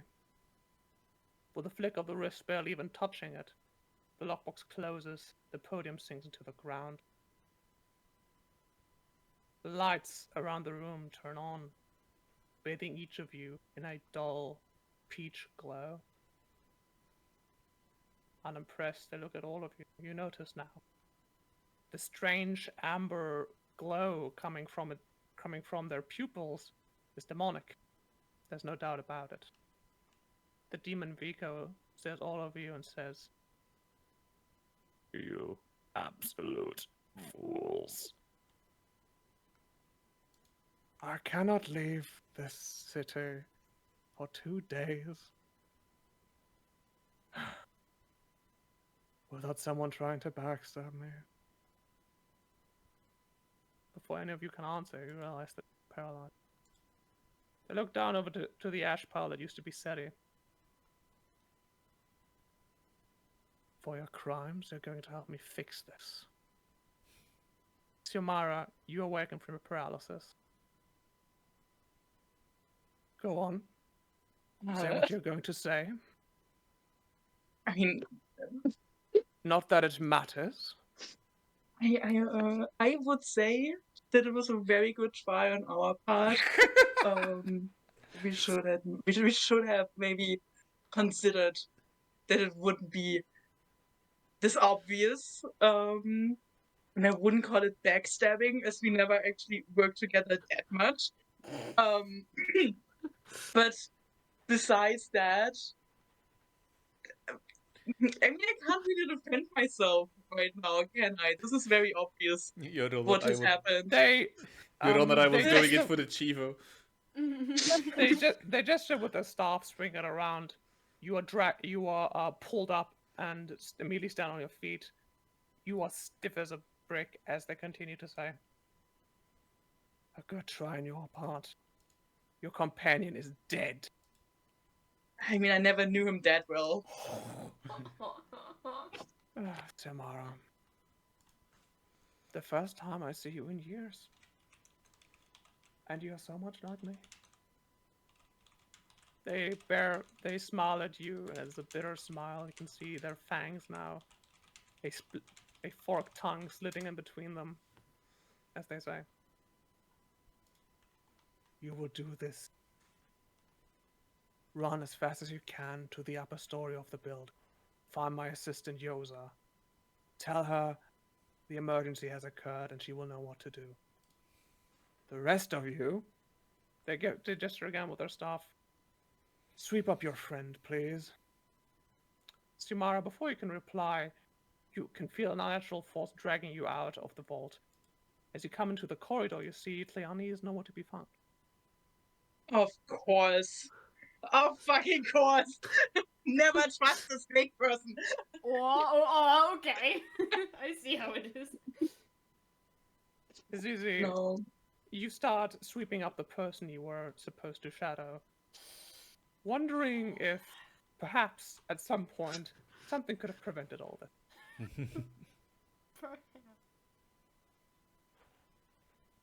Stacy Vico cries a regards silent tear. Vico regards you, Flora. Makes you Luke stand still still in front looks of like them. the Archmage. They take out their rapier, and faster than you can even perceive, they slice up both of your bracelets, revealing your true form. Oh shit! A very charming duplicate of me, but not entirely convincing. With that, they take out a piece of chalk and start drawing a ritual circle on the ground as the rest of you are forced magically to sweep up the remains of the city. Wait, so are both of my bracelets broken? For the time being, they both stop working.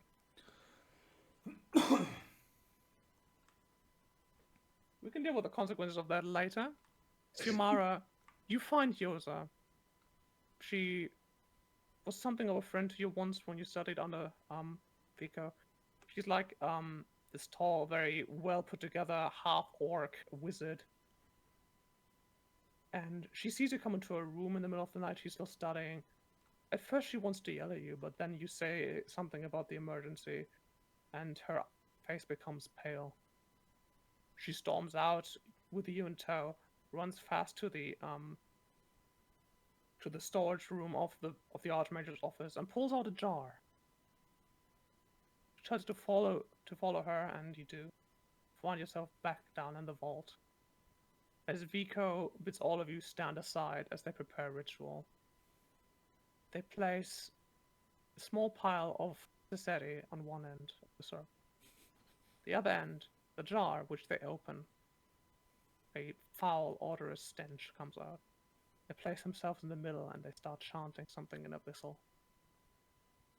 For a moment, it seemed like you've all gone mad. And then, Seri,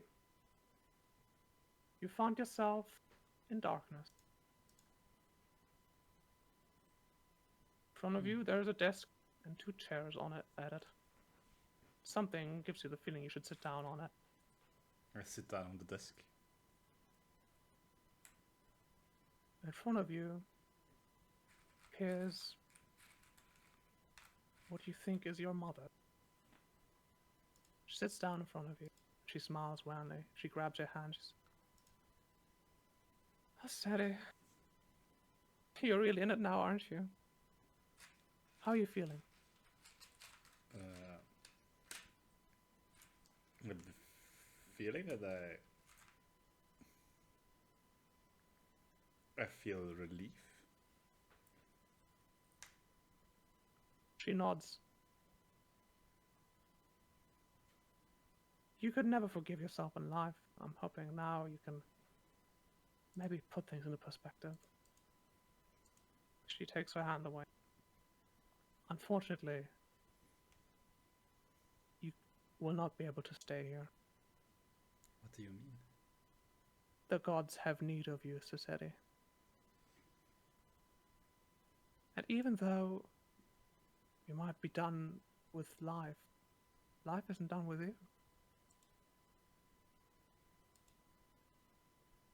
You snap back to conscience, lying naked on the floor of the vault you just broke into. You gasp for air.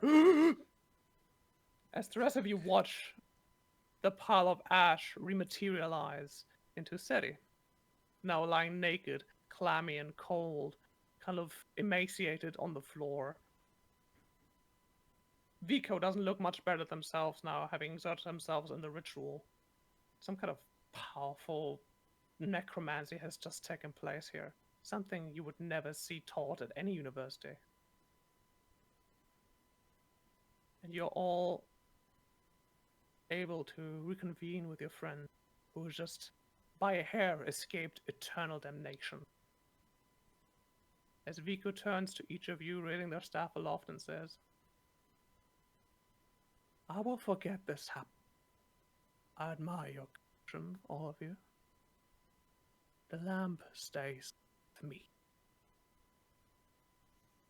And you all teleported away. Great! So, you are each transported to your sleeping chambers, or the places you were staying at. Stacy, you materialize a meter above your bed in Exis's bar, plop down. Cisetti, you materialize in your own cot. Flora, you are back in the room that you started all with. Not Tom, still sleeping on the bed. Azizi, you find yourself in a single-room apartment down in the Undercity. And Xiomara, you're not very far at all. You're just outside the vault.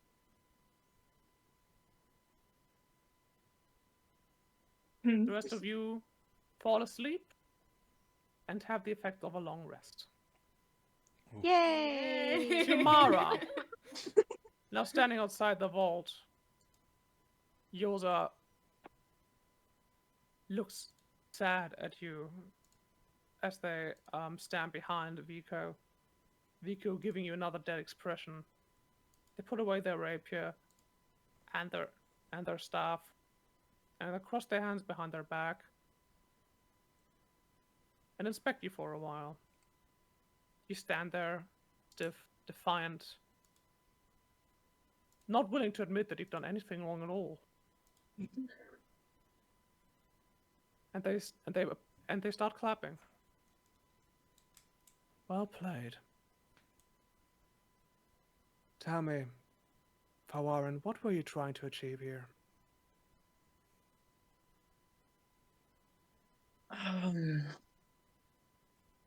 I wanted to know. Very simple as that.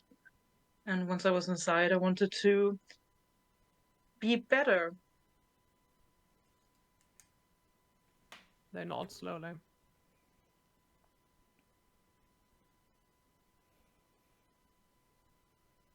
There was once a man named Karsus. You're familiar, I assume. A wizard like the two of us. He thought he was better than everyone else too. Do you know how he was punished? I know he was punished. He was turned into a rock and chained up in the middle of Hades for eternity. Mic drop. Sorry, I just dropped my alpaca. Alpaca drop moment. You remember that Karsus tried to make himself the god of magic so that he could control it forever. Of course, it didn't quite work out because thinking yourself better and being better are two very different things. Vigo turns to you and says, once your quest for the princess done, I expect you back in my class. There will be no buts, there will be no no's.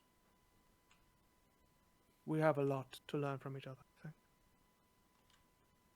Why don't you move your alignment 2 squares towards chaotic?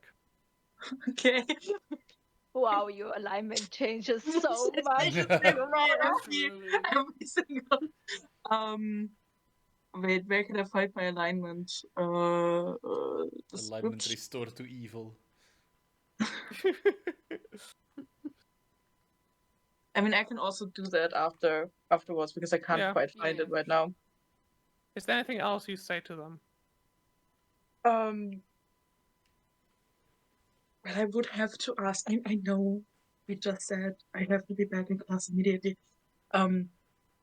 There's another thing not the prince, but another thing. Someone, my solicitor, my former solicitor, asked of me because my father died. We know how it is.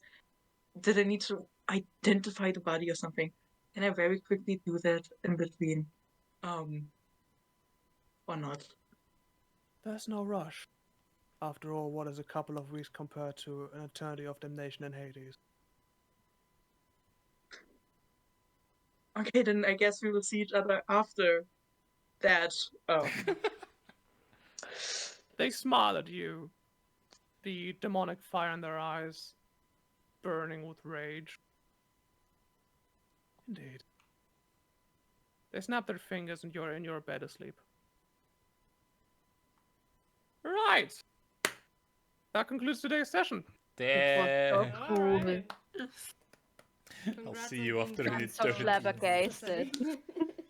Jesus. Does that mean everyone knows that Flora's a Fae now? I No, guess we so. don't If remember they were this. looking, probably. We can resolve that at the start of next session. Start of next session is gonna be ooh. June. Yeah, And but from all the it's still, from like, all the whole people I bracelet saw, thing. I was expecting to see my wife, but no, I saw my mother. Oh. I think I just revealed something to you, and you might be clever enough to pick up on it. I hope Xeti's clever enough. I think so. Because you might have removed all my attunement things. We can resolve that next session. It's pretty late I right now. I am- think we've been going for 4:20. Hey, Wow. let's go. Yeah. With that, I think we can end the stream for today, and after that, we can go into feedback phase. Once again, thank everyone. I want to thank everyone for watching. I want to thank you all for playing with me.